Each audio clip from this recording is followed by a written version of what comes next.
everyone, and welcome to Post Wrestling's coverage of the G1 Climax 35. It is the day for the girlies.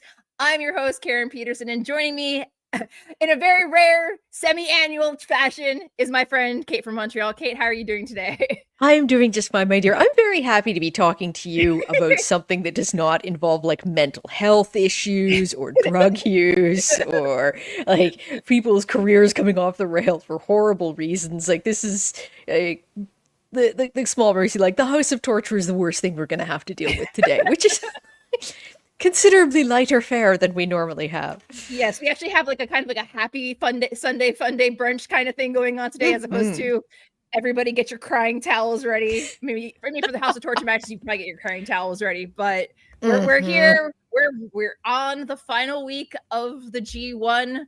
We've The made it home this far. stretch. It's the home stretch. We are going to cover today two nights, nights 14 and 15 of the G1. And today, for all you freeloaders, it is a free episode. So welcome in, pull up a chair, get comfy. However, if you enjoyed today's show and all the other coverage that you've seen on Post, we are going to, gotta do with a little bit of office work before we get started. Sign up for the Post Wrestling Cafe for the price of a cup of coffee. It is the key to an exceptional menu of premium programming, quality content from the entire Post family. Of course, you'll find New Japan reviews with myself and Bruce Lord, Post Pro Res with myself and WH Park. Kate has a rotating roster of friends over at Collision Course. The magical menagerie of co-hosts. Yes, John Kleinchester will be coming up this week. He's our latest guest. You could hear John Pollock and I hosting last night's show. That's up now. But as you said, for cafe members. Yeah, it is an exclusive. These are the premium content options. It's the secret menu over at the Post Wrestling Cafe. But yeah, sign up. Join us over for, John and Wei, the boss mans themselves, with all of their wonderful, delicious programming options and lots of brain food available for you today. We are going to go over. I'm so tired already thinking about it. We are going to go over two nights of the G1. Before we get started, we're going to go into spoiler territory. We're going to go over the contest updates. So if you go over to postwrestling.com/G1, you're going to find all our coverage, all the episodes, and we're going to just go over the standings after 2 days of block action. And so the numbers are going to jump a little bit, starting with block A. Evil is going to close out at 12 points. Tied up at 10 will be David Finlay, Yota Tsuji, Boltin, Oleg, and Yuya Uemura, followed by Callum, Newman, Hiroshi Tanahashi, Ryohei, Oiwa, and SANADA at 8. And the man I thought he was going to win one of the men who I thought was going to win the whole thing, Taichi's sitting pretty at 6 points. Over in B. I don't know how pretty it is. It's better than less than 6. Over on the B block, our IWGP World Heavyweight Champion Zack Sabre Jr. is king of the block at 12 points. Tied up at 10 is Konosuke Takeshita with Ren Narita somehow. Shota Umino at 8 points. It'll be Drilla, Moloney, Phantasmo, Great Khan, and Shingo Takagi, and YOSHI-HASHI. And unfortunately, as mentioned on multiple episodes, Gabe Kidd has had to drop out of this year's competition due to some unfortunate medical circumstances. Yes. The listener standings, there are, oh my gosh, let's see, 1, 2, 3, 4, 5, 6, 7, 8, 9, 10, 11, 12, 13, 14. There are 13 people with 50 points or more. I'm taking Wei Ting off that list because he's in the C block with the rest of us. The top 3, we got a 3-way. Oh gosh, we've number 1 is James from SoCal with 55 points. Tied up at number 2 is JC Kazama and Ray T. And at 52 points, 2 Rainmakers, Mitro, and Sean from Edinburgh. The full list, as well as the top guys and gals and people around the world, is available on the website as well. Daily Perfect Club, holy smokes. 1, 2, 3, 4, 5, 6, 7, 8, 9, 10, 11, 12 folks. And I'm going to get mad at this one. All right, we got Chris D and Chris Kent. And then the House of Torture fan club, whoever you are, I'm on to you. We're going to need to have a talk. Joe Salinas, Nick W, Ray T, Robbie Mack, S.A. Syra, Scott C, Stefan Explosion, Stephen Solis, and Total Immortal. With the post-family block standings, of course, the man, the myth, the legend, Wei Ting is sitting at the top of the block with 50 points.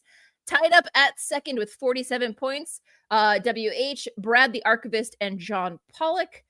Browser Brady at 46. We're going to skip Randobot AI because they can kick rocks, but it has 45 points, which is tied up with myself and Kate from Montreal. Hey. Our man Neil Flanagan has 45. Brandon from New Jersey, asterisk, does he work here? Does he not? We don't know still. Him and Eric Marcotte have 42. Davey Portman has 41. Bruce Lord is hanging out at 38 with John Kleinchester rounding out the block at 36 points. Listener prediction stats. Man, everyone was like 79% with 151 people being correct. It was voted for Yota Tsuji over Callum Newman. 61% picked David Finlay over Yuya Uemura. 55% picked SANADA over Ryohei Oiwa. 55% picked Boltin Oleg over Taichi. And 34% picked Hiroshi Tanahashi over Evil. I just get sad seeing, but we'll get into it. Yeah, so everything, a big super duper shout out to Chris Angler. The way he gets these stats and everything turned around so quickly the morning after the shows are over. I applaud you. You're awesome. It's crazy. Like I'm consistently astonished when I go to do these shows that, oh, yep, they're already there. Like, you did like updating them live? Like it's sometimes done before I've even started watching the show. So I'm like, how bad did I do today? Oh, not so bad. Well, let me go watch the show now.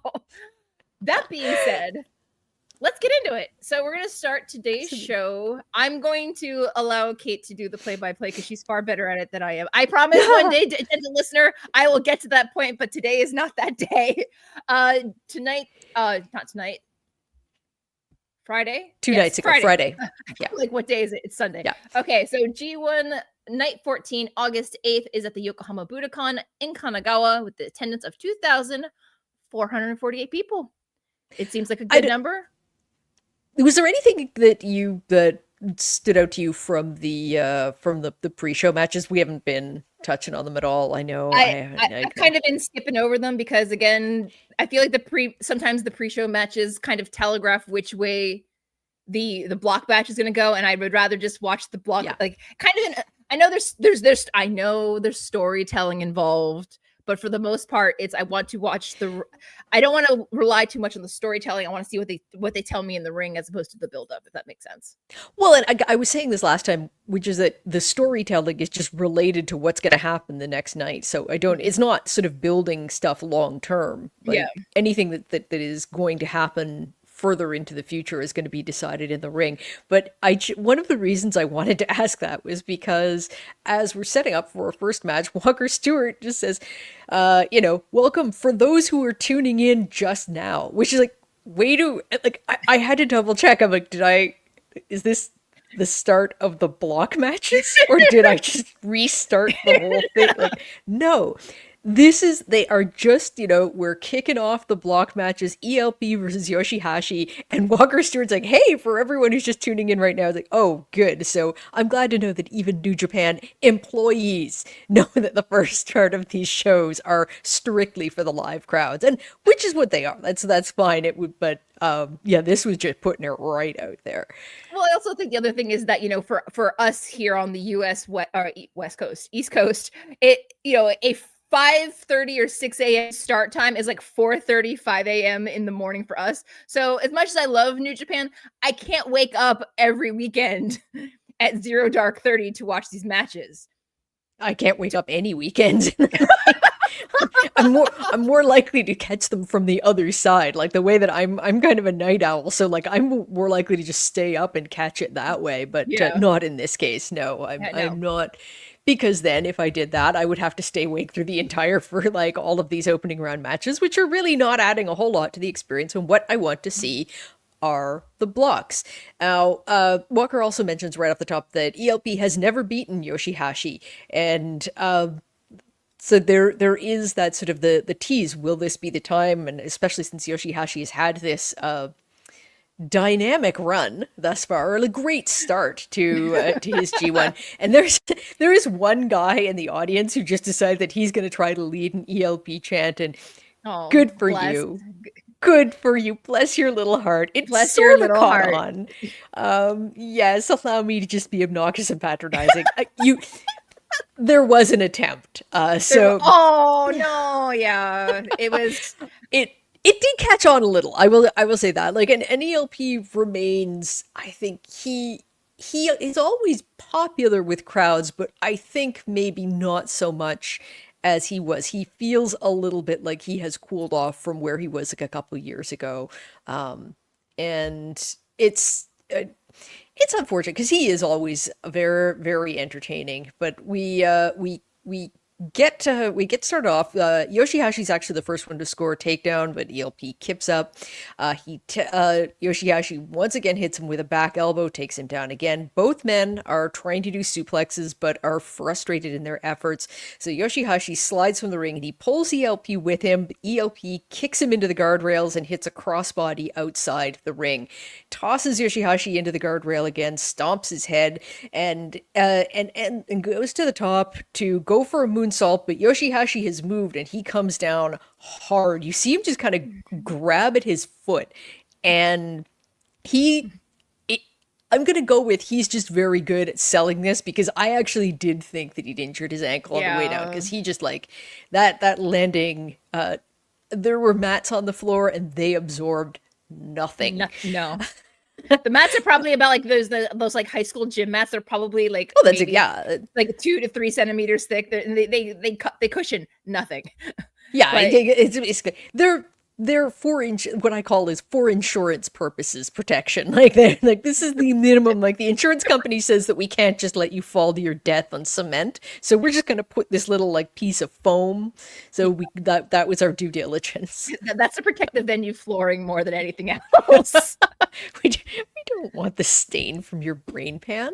Yeah, no, not that. Absolutely not.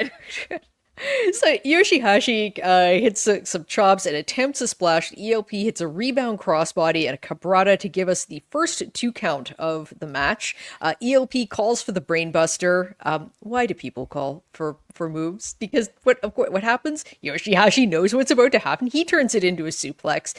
More chops from him, and he drapes ELP over the rope and drop kicks him down for a 2 count. ELP is able to get Yoshi-Hashi up for the burning hammer, but he can't execute it. Yoshi-Hashi then hits a swinging neck breaker. Both men are down. Yoshi-Hashi's the first to his feet and goes for a fisherman's suplex, but ELP is able to get away. Both men just resort to forearms and big chops in the center of the ring. They go corner to corner until ELP hits a tornado DDT and a tope suicida to the outside, the high angle senton and a moonsault back in the ring, but Yoshi-Hashi gets the knees up and traps him for a 2 count.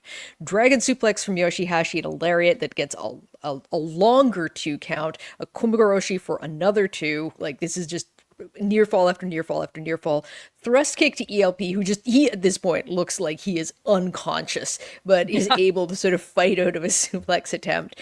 He'll be once again floored with a forearm. He crawls all disoriented to the ropes. Like, I don't even know if he knew where he was going. He tries for forearms himself, but it is just not having any impact. He's taken down with a big slap to the chest. Yoshi-Hashi, interesting, does not attempt a pin, although ELP clearly just flattened at this point. So, but ELP is able to get up. He hits sudden death, and Yoshi-Hashi then is off his feet. ELP signals for the CR2. Don't signal for your moves, because he gets hit with Yoshi-Hashi turns it into a jackknife pin and another 2 count. There's a super kick. ELP hits the CR2 for 2 himself. He then gets the burning hammer, Thunder Kiss 86 for the win. So he, at 12 minutes, 30 seconds, he continues to act as the block spoiler, having been the first one eliminated. Now that's it for him. He was due to face Gabe Kidd in his final match, which means that this is now his final match in the tournament. And Yoshi-Hashi, after that strong start, with this result hanging on by a thread, at this exact point in the evening. What'd you think? It's one of those matches where it's like we're at that point in the G1 where you kind of figure out who's going to be eliminated, but also who is going to end up being the spoilers of the entire tournament based on the wins and losses. I didn't expect for the opening match at this point, with everyone being held together with like tape and prayers and like the line out the trainer's room. It was one of those things where it was a fun match. I do like it when people get creative and try to go for flash pins. I need more flash pins to happen. But there was just something missing from this match because, both ELP and YOSHI-HASHI are guys that they know what their role is within the G1 and within the match. I feel like there was the opportunity for them to go a little bit harder, but whether or not their bodies allowed them to was a different story. And, with that jump that ELP did and landing, it's one of those things where, I have trust issues with the way that people sell injuries, whether they're injured or not. And if they're going to keep wrestling after something, I'm like, are they okay? Are they not okay? And I try not to worry about that too much. But I also wonder if selling it to the point where, they can't go on go as hard as they want to, that's also part of it as well. So I also know in New Japan, there's a tendency for people to work hurt a little more. So that's why when I see something like that, it's like, oh, yeah, was that real? It also may well not be. He did not appear to be favoring it for the rest of the match. So I'm going to go with, no, he was fine. He just happened to sell this very well. Yeah, I'd say like it was an opening match. Yeah. It was not something I'm going, like, if I didn't have my notes here in front of me, I couldn't have told you anything that happened in it. And that's like 2 days ago. So, and again, that's not to say it was bad. If it was really bad, I probably would have remembered it. Like, it's just been sort of unexceptional. Yeah. It was standard fare for what I expected in an opening G1 block match for a series of matches. I wasn't expecting a barn burner, but at the same time, it was good enough, but nothing to particularly write home about. Exactly. Now, do you have a review scale? Did you come up with one? I've just been doing numbers. I did not. I've had a year to come up with one. I have not come up with one. I think it's because, like, I was saying, like, coffee and booze are kind of taken, and those beyond that, I'm trying to, like, well, they're the most obvious things that I could think of. Like, I tried to think of something food related, but even then, like, I don't know, like, I couldn't come up with something. I sort of tried to think of something cat related, but you can't rate cats. And so, yeah, we'll workshop something. We'll workshop something for next year. Yes, we've got a year to work on it. A year, and I came up with nothing. So I've just been going with numbers. Like I would give this one like a soft 2 out of 5 if I was scoring. Yeah, it's 2 scoops with a couple of toppings on it for me. Nothing particularly outstanding. Does the job, but I feel like we're being mean, but we're not being mean. That's just, we're not saying that it was bad. It's unfortunately just a bit forgettable, and I hate to say that. But it's also, we're at the point where if you've watched every match of the G1, you're also at that G1 burnout phase where it's just yeah, for sure. Like at this all point, kind of blurs together. It would take something to dazzle me. And I think that when you're talking about the potential to be dazzled by matches, I'd be shocked if one of those breakthrough moments came from ELP or YOSHI-HASHI. No disrespect to either man. They're not likely to put on a barn burner at this point in this grueling tournament. They are there to fill a role, and they're doing it just fine. Yep. Somewhat different positioning for our next match: Zack Sabre Jr. versus Drilla Moloney. How have you found Moloney's run this far? It's kind of. I've been pleasantly surprised. Like it was one of those things where I feel like he's felt more at home in the heavyweight division more so than he was when he was a junior. But I think that's just because he looks like the man that ate junior heavyweight Drilla Moloney. Like he's massive, and it's what I like about not just Moloney but the War Dogs in general is that they're doing all of their fighting for the most part by themselves. Like even when the Ghetto comes out to ringside, he's not getting involved. So like he's strictly like the cheerleader. Like this is the kind of heels I like in New Japan, the ones that are just like, I'm gonna put up and I'm going to shut you up, but I'm still gonna be. Are they heels? Are they still heels after this tournament? Allegedly, I don't. But that's the thing is that they're supposed to be the bad boys. But I'm like, but you guys you're doing amazing, sweetie. I'm so proud of you. And it doesn't feel with any of them that they are projecting heel energy. They're definitely No. projecting that sort of bad boy energy, but not they're not healing it up to any extent. I would say, with the exception, like, of like Finlay facing Tanahashi. They're, understood the assignment there. He played the heel, but I haven't found this with either of them. Moloney's funny because, I think he's been doing really well, but I just wonder what you do with him after this, because I felt like he stood out more, not just because of his size, but in general within the junior division, who kind of need the help right now, whereas I'm worried he's just going to get lost. He may have benefited in terms of a couple of results from Gabe Kidd leaving. Like, I get the feeling that a couple of wins that Gabe was maybe supposed to get got pushed to him instead, which would make sense, but we shall see. But yeah, it's I think a good first outing for him in the G1 and all. I see there's no way for them to like send him back to the junior division at this point. He would have to they'd have to cut him off at the knees at this point because he's just so massive. Yeah, like he always looked like one of these people who was like, a half like a sort of a glass of water away from breaking the weight limit. But yeah, we get started with this one, and it starts off with Zack applying a wrist lock, which Moloney just cannot break, despite some pretty acrobatic attempts at doing so. Then there's a brief point where Moloney gets a wrist lock on of his own, but Zack applies a leg scissors. Moloney eases out of it via a headstand. Zack just keep working away, twisting the arms, and the commentary's mentioning that Moloney has a history of arm injuries. So this shows, as we already knew, Zack's a smart guy. He brings Moloney down to get for repeated one counts, which Moloney finally has to sort of bridge out of. Like, it's taking more and more effort, more and more thinking for him to get out of these holds. Moloney gets a head scissors of his own, but Zack escapes. Moloney gets it on again, and this time Zack gets out of it with the headstand, but Moloney, I love this spot so much. As Zack is raising himself up, he's being all cheeky. He's going to get out of it the same way that Moloney did. Moloney just slams his legs down to do the world's shortest pile driver. I loved this spot. I have to pause just to express how I have not seen someone do that, and it was so clever. It's basically like the whole match to this point has been them kind of mirroring each other. Zack being much better with the holds and everything, but Moloney managing to figure out ways out. And so when Zack very cheekily tries to copy that, Moloney's ready for him, and I thought made him look quite smart. And it was just, like I said, cool little move.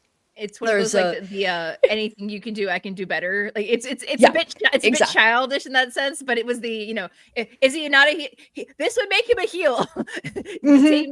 Oh, it's like it just. I just love those little subtle things because I feel like some of that nuance is often lost in trying to do all the big moves instead. Yeah, like this was a very good slow build, and this was the first kind of a move popped me, like got me to pay attention. So there's a shoulder block from Moloney and a backslide pin, word I cannot say, backslide.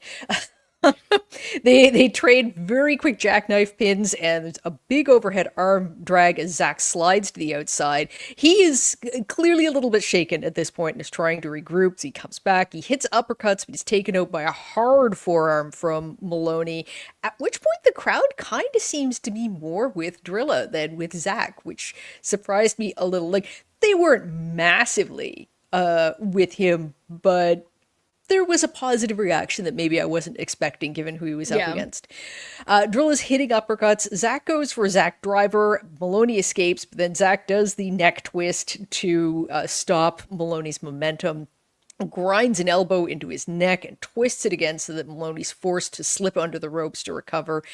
Zack, it kicks to the chest, which are very clearly having a major effect.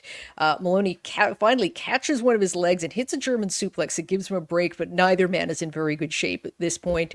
Zack catches a chop from Moloney. Moloney turns it around, hits him with the other arm, taking him down. A suplex is turned into a chokehold, but Moloney escapes, hits a suplex super kick, jackknife cover from him for a long 2 count, a sit-out pile driver from Moloney, and a gore for another 2, pump kick to the head from Zack, and Zack is encouraging Moloney to give him chops, sort of taunting him, egging him on.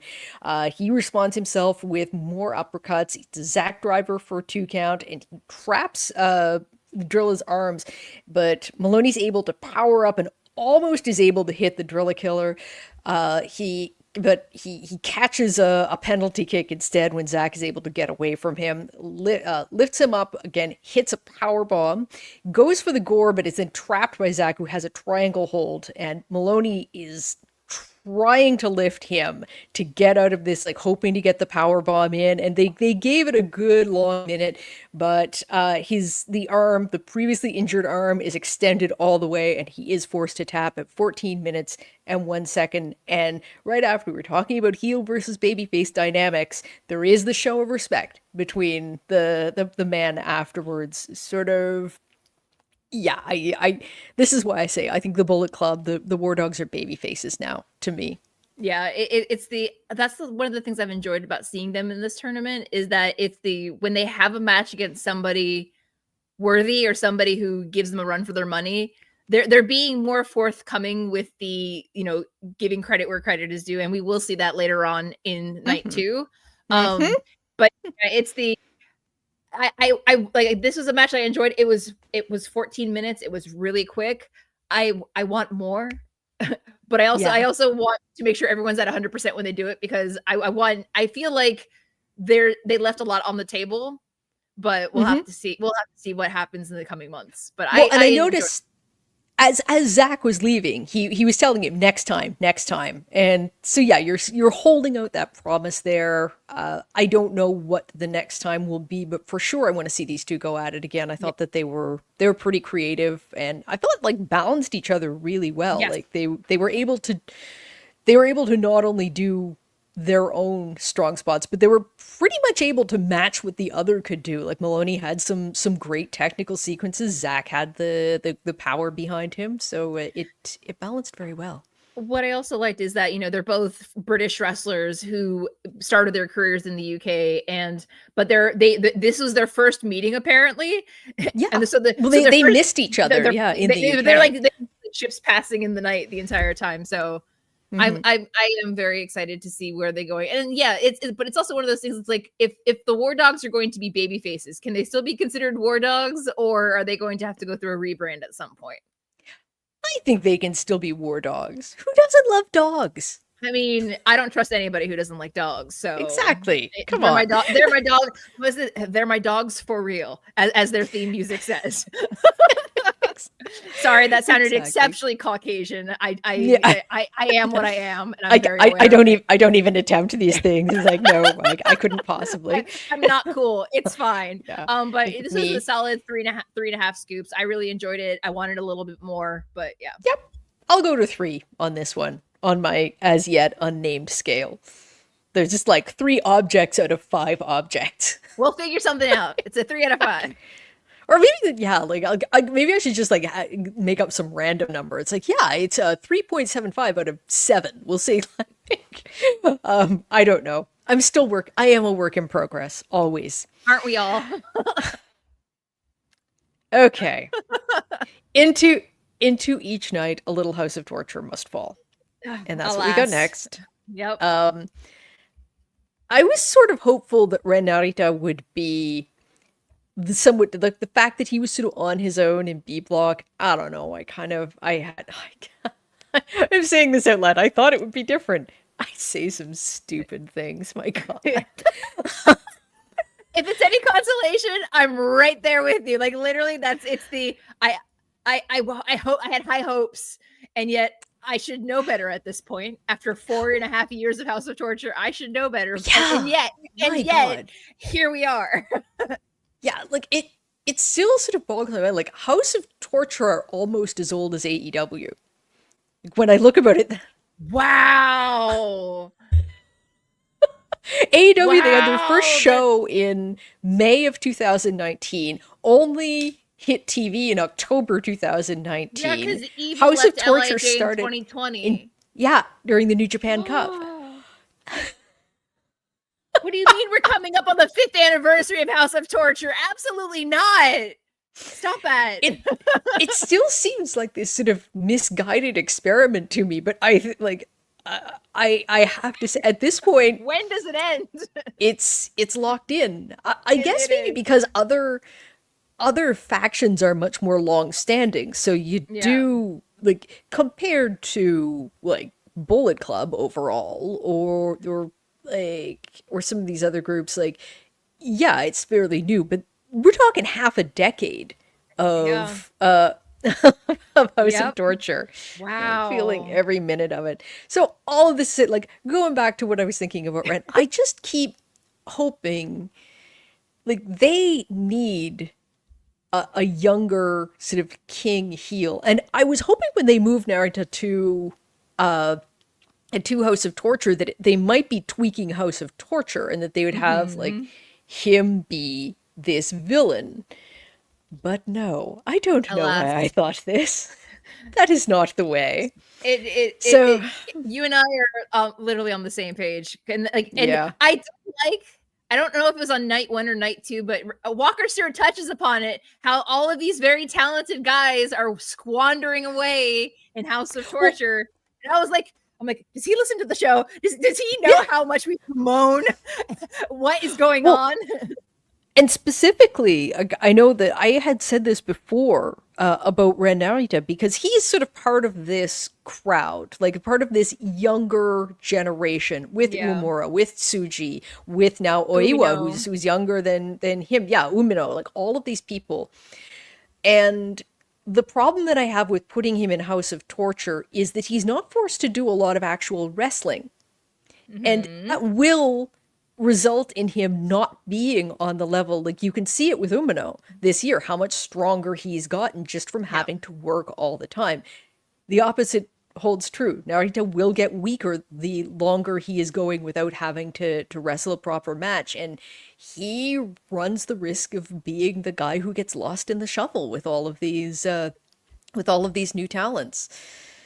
It's one of the frustrating things about it, because in something like a G1, and it's been in several of his matches, you see flashes here and there of who he was before he joined House of Torture. Yeah. And I'll say the same thing when we get over to Evil. You see a lot of who he used to be, like the wrestler he used to be, and the wrestler that made me a fan of them. Well, I'm afraid.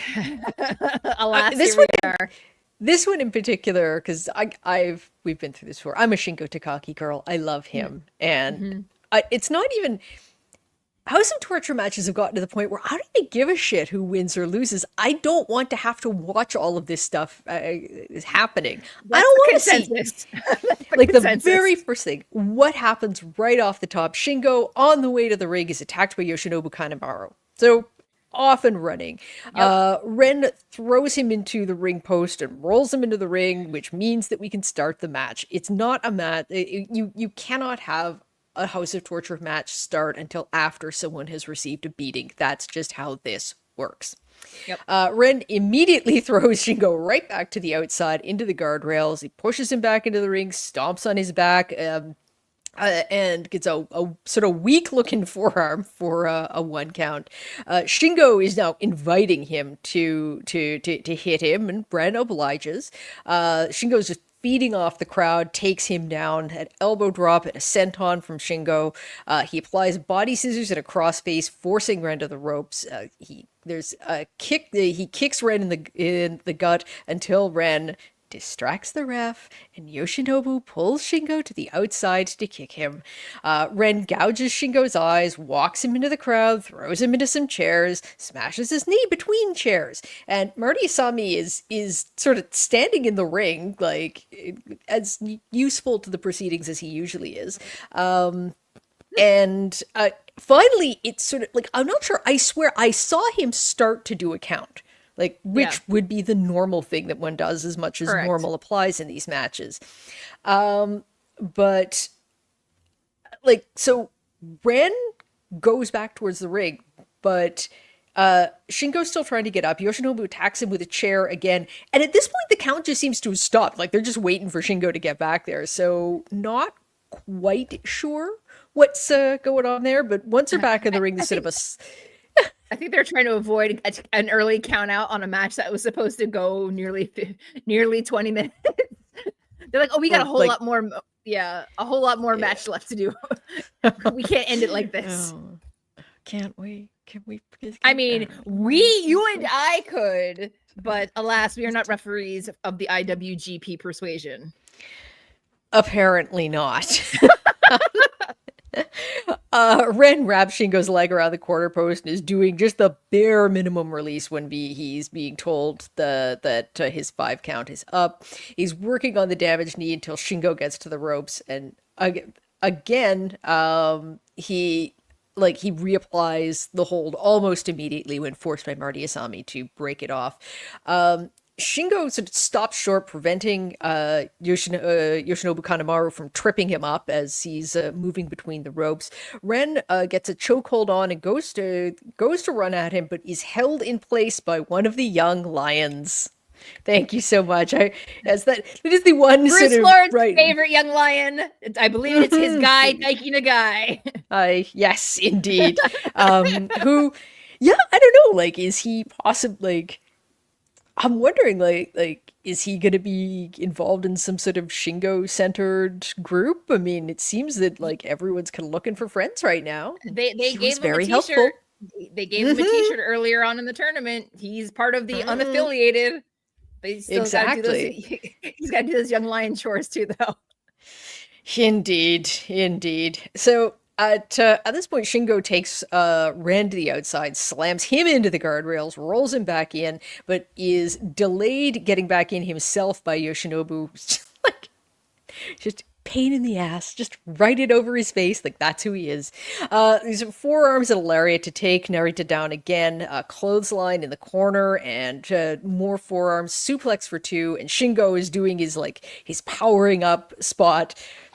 Again, maybe, don't give your opponent the opportunity because Ren just throws Marty Asami right into him. Yoshinobu hits Shingo with a chair, and Asami counts 2 as he regains consciousness.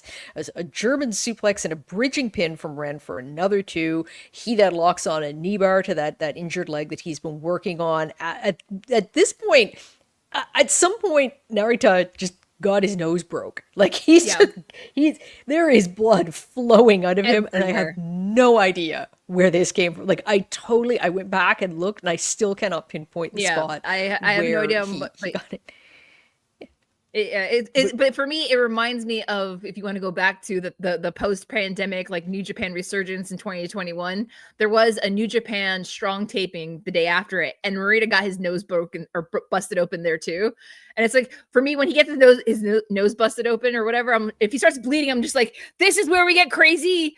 I'm going to beat the wrestler and Ren Narita. Nope, he just passes out this time. No. Yeah.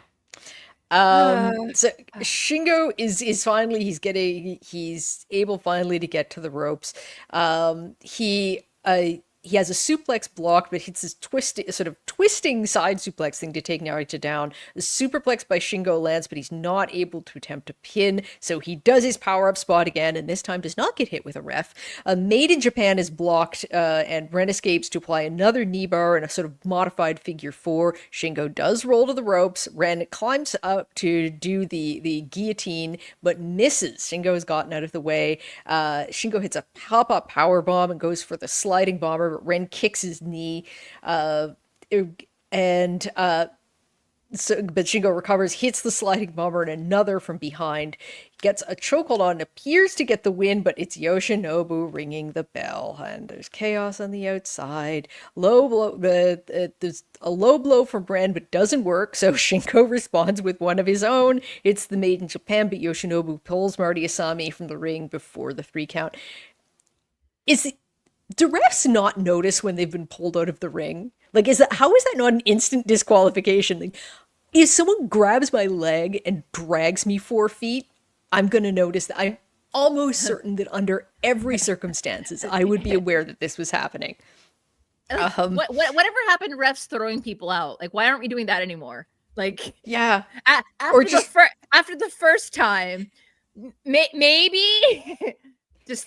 Well, And at the beginning of this tournament, they seem to be giving Marty Asami a little fire. Like he was sort of pushing back a bit, and I Yeah. was expecting this to end up with him actually like taking some serious action against House of Torture, having been tired Where's of Barb getting like, Sasaki? He wouldn't take this shit. yeah, I go. Apparently, that is Marty Asami's entire purpose in this tournament. Is because you know the second that it's a House of Torture match, you know who's coming out, Yeah, I one know. way or another. So Yoshinobu sets up the whiskey spot, but Shingo just punches it right out of his mouth. Ren goes to grab the push-up bar, but it's caught by a Daiki Nagai, once again being the hero. Shingo hits Last of the Dragon as Nagai rolls Marty back into the ring to make the 3 count at 17 minutes and 10 goddamn seconds, the longest match of the show thus far. What, like, why did this need to go that long? Explain it to me, Karen. Explain it like I'm 5. It did not need to be this long with Mhm. I feel like they just really wanted Kanemaru to get that paycheck because there was no need for this much involvement. But yes, also I feel like, as you said, if I was dragged out of the ring, maybe I'd be a little more I don't know, situationally aware personally. But Well, you're especially like the 7th or 8th time it happens, you'd think that someone would like. it's a pattern at this point, maybe. Mhm. But like I was gonna make a joke earlier that with like you were talking about power up spots or telegraphing moves. I was like, I don't know if anybody on the New Japan roster plays Dungeons and Dragons, but they give a lot of what is called an attack of opportunity. Like they're providing very very risky moves and or very Come right stupid in. moves where it's just like, oh, let me turn my back to you for a second and do this thing, but you're still up and moving. Anything could happen. So it's just again, I go back to what I always say when it comes to the G1. If you're going to squander their talent the other 11 months of the year, let them be the wrestlers. You don't need to, and I know why they do all the House of Torture shenanigans. It's to protect them in losses or to make it let the wrestling do the talking. Because they don't need, no one needs to be protected at this point. There's no need. There's no, they're not protecting Takeshita. They're not protecting Takagi. It doesn't matter. Well, Like, and the let point them, of a tournament like this is that you don't go in protecting the people you usually protect. Everything is on the table, and that's what makes it that's what makes it an appealing tournament. Is that you have this sort of pared down. It's just one guy versus another guy. Like I know when AEW sort of did their own little version of that, they even had the rule everyone's banned from ringside. So there's relative, so you don't get these interferences. You do get some bits of cheating, like from Jay White or like obviously. Glad some things haven't changed. Or from Kyle Fletcher. Like you'll have people who like will hold the trunks, or they'll do something, like you'll get a low blow spot, but it's the not exception. And it's not every match by a long stretch, and it's not like every person in a faction. Like you'll have the heels from one faction get a clean win, and you'll have them get a dirty win. And that's all I'm asking for with House of Torture, is just have them have some normal matches. Let me be reminded that these guys actually have a role in New Japan that goes beyond irritating the piss out of me and just collecting a paycheck. So, but that's the thing, is that it's just, I know that, at the end of the day, I have no say so in how they live their lives or how they book their shows, but it just seems like this is the one time of year that you want the G1 to be the best and hottest tournament of the summer. I want my G1 to be great. I want it to be gargantuan. I don't want it to be the good enough G1. It is very much, that's what it the feels crown like jewel. Yeah, it is the crown jewel of professional wrestling, very much so. Like it is the sort of like, this is supposed to be your big serious tournament that shows how much of a sport wrestling can be, and how much wrestlers can accomplish. And when you're putting this many people from House of Torture into a tournament, you're you are just undermining this bit by bit. Yeah. Now, this ends, there's a brief bit afterwards where Shingo sort of drinks a whiskey, spits it on Ren's dead body, and he does some push-ups on the push-up bar, which is the only enjoyable part of this entire proceeding. It was the only satisfying moment of the entire 20 minutes. Yeah. Yeah. So we do love some Shingo. Now, okay. When they're calling out what matches they have coming up next, they mention that Shingo is facing Drilla Moloney, and Walker Stewart pitches it as one-on-one, one last time. Does he know something that I don't? Like, that's a very weird way to phrase that, because that definitely makes it sound like they're never, like, we know that they're never meeting up again. But that also would hint that one of them's not long for this company. You know what I mean? That means that it's like, that's not like, Tanahashi. If you were to say that for a Tanahashi match, I get it. Then it makes sense. He's retiring in January. Yeah. As far as we know, Shingo and Drilla are company guys for the foreseeable future. So I don't know why it would be. Yeah, he said it and it immediately made me nervous because I'm thinking, like, is Shingo going somewhere? Like, he's obviously in his 40s. He's like that. He has been world champion. If he's not winning the belt back, maybe we don't know something about his contract. Yeah, like, I don't. Or being with as outstanding as Drilla has been, I wouldn't be surprised if people are blowing up his phone. Yeah, like it would not surprise me. I was thinking more that it was Shingo he was talking about, but either way, and again, sometimes we phrase things strangely. I know I do it, but it's just, Walker, you're scaring me here. Yeah, but when you said that, after the match, Shingo goes and talks to Milano, and the audio is so patchy, I could not hear what they were saying to each other. But like, Shingo doesn't normally go down and have a heart-to-heart with Milano about anything after a match. So I'm just I'm like, what? Yeah, no. What do you? No, I'm worried. Have you ever seen that Hot Ones meme of Jennifer Lawrence after she eats the wings? Oh yeah. And she's like, what do you mean? What do you mean? That was me. I was like, what is going on? What do you mean?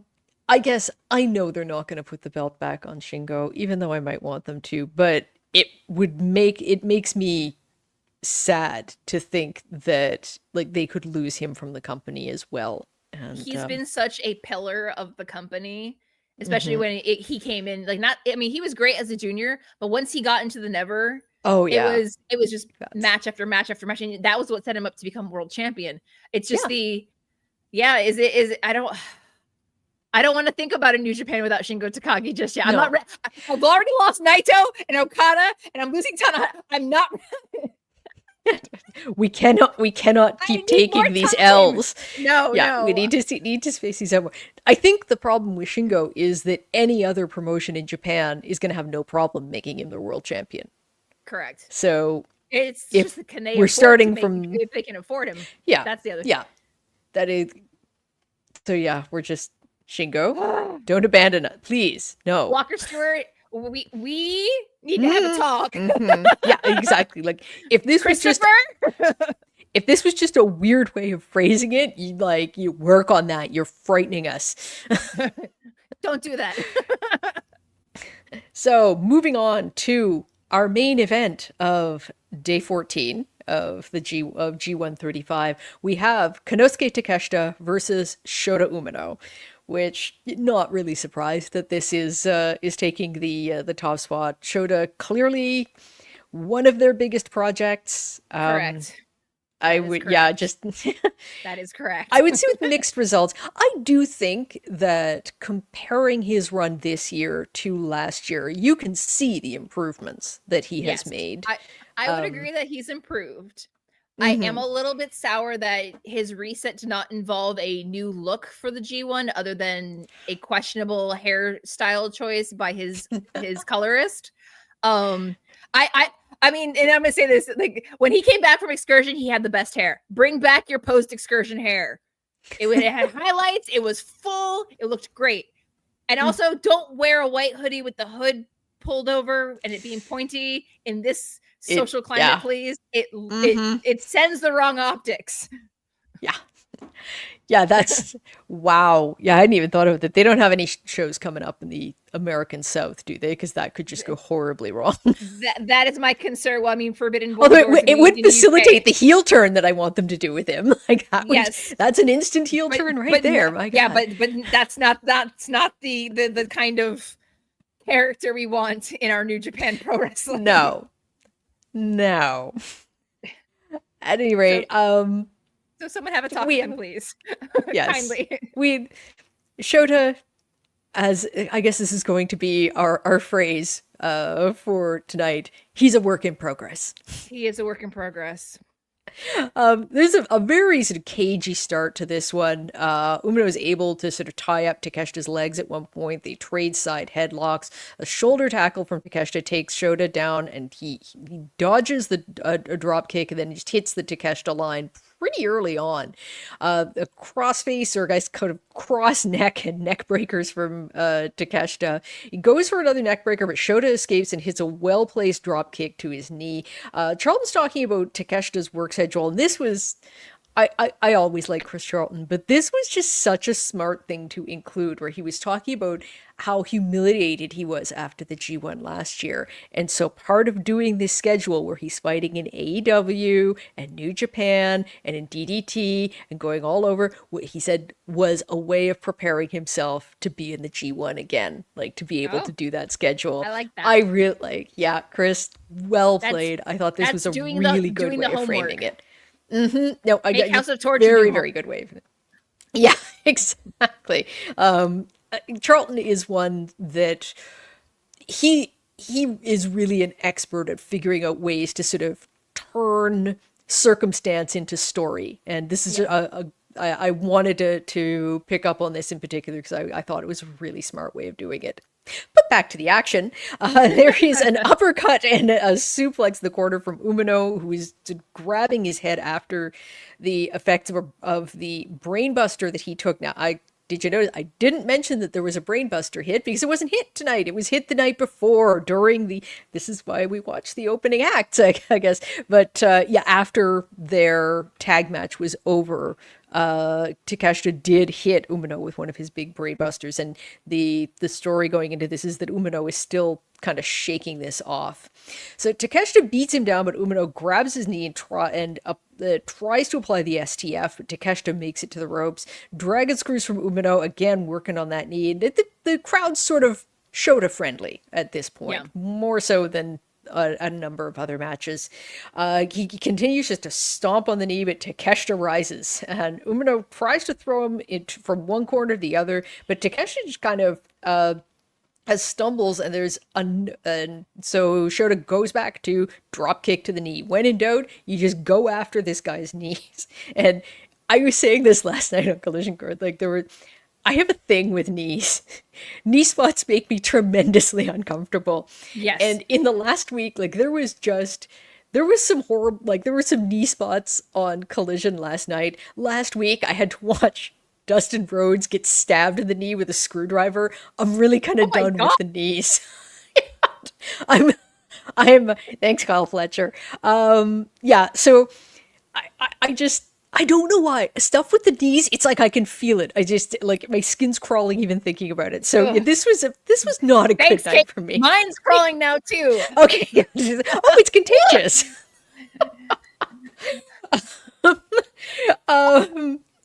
At any rate, Shota applies the STF in the middle of the ring. Takeshita's moving, but Umino, once again, he's just slamming this knee. He reapplies the hold, and Takeshita takes a long time and use up a lot of energy to make it to the ropes. However, he does recover. He hits a pop-up power bomb, and he applies an STF of his own. He modifies it by sort of wrapping an arm around the neck, but Shota is able to get to the ropes himself. They move to the apron where they just struggle for dominance until Takeshita hits a gnarly looking spike DDT, and he goes to the brainbuster on the outside, but Umino reverses it into a kind of knee breaker, we'll say. Shudder. Throws Takeshita over the barricade. Shota wants a brainbuster of his own on the outside, and the two of them are struggling. Takeshita finally wins. He hits the big brainbuster on the floor. again. Like, this is just Shota's lot in life right now. At this point, Red Shoes is starting the count to remind these guys, get your butts back in here. That's where you're supposed to be fighting.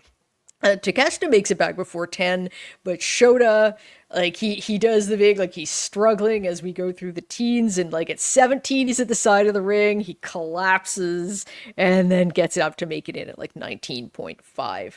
And he's met immediately with a lariat from Takeshita, gets turned inside out by that, and Takeshita's just kind of watching as Umino drags himself to the ropes for support, and he hits, like, big forearms, looking extremely confident in a way that I find only Takeshita can.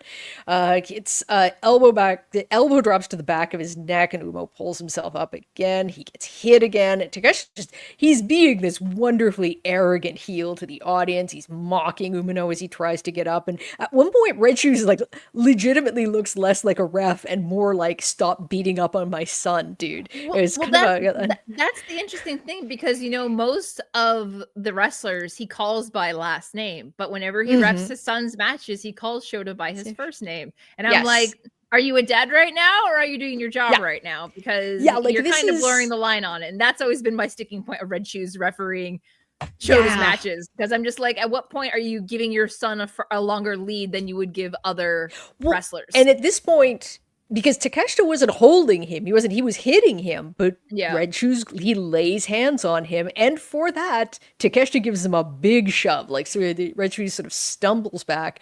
This does give Umino a moment to catch his breath. He hits a big drop kick and a sort of half and half suplex, a German suplex then from Takeshita, a tornado DDT by Umino, and both men are just, like, down. They are worn out at this point. I love that tornado DDT. I love a tornado DDT.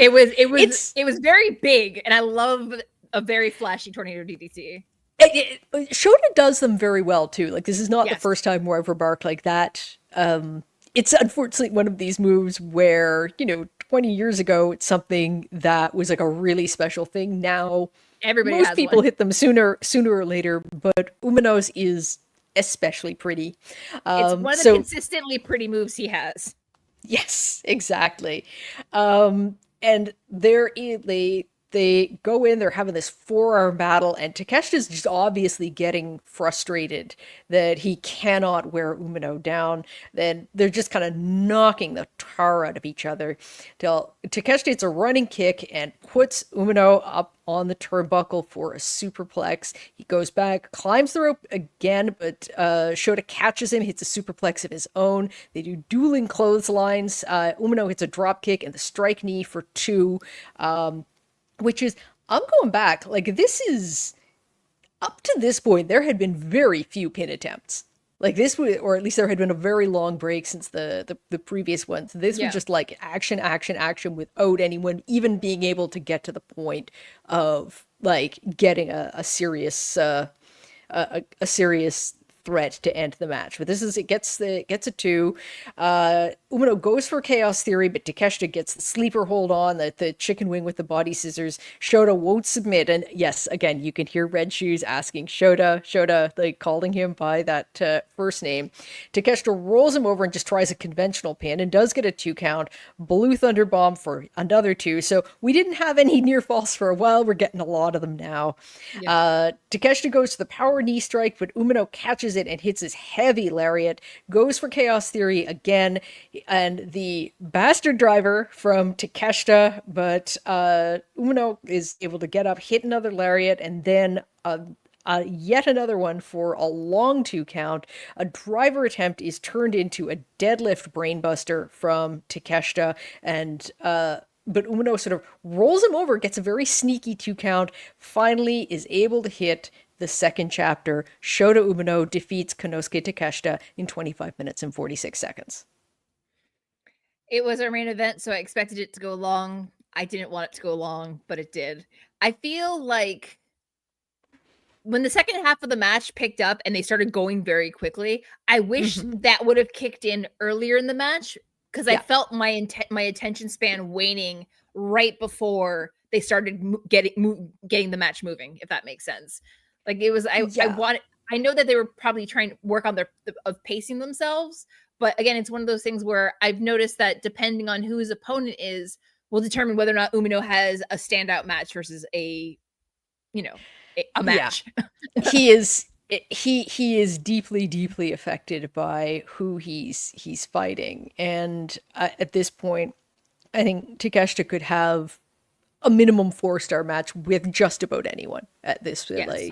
And I did think Takeshita showed some great character here, like again when he's sort of mocking Shota when he's down, and then with like getting annoyed that he can't just sort of submit him or knock him down the way he has been with others. I say this all the time. I need Shota to show more character. I need to know something about him. And it was really standing out here because with no background whatsoever, I have the advantage of sort of knowing what his arc has been in AEW, but that doesn't play a huge role here. Yeah.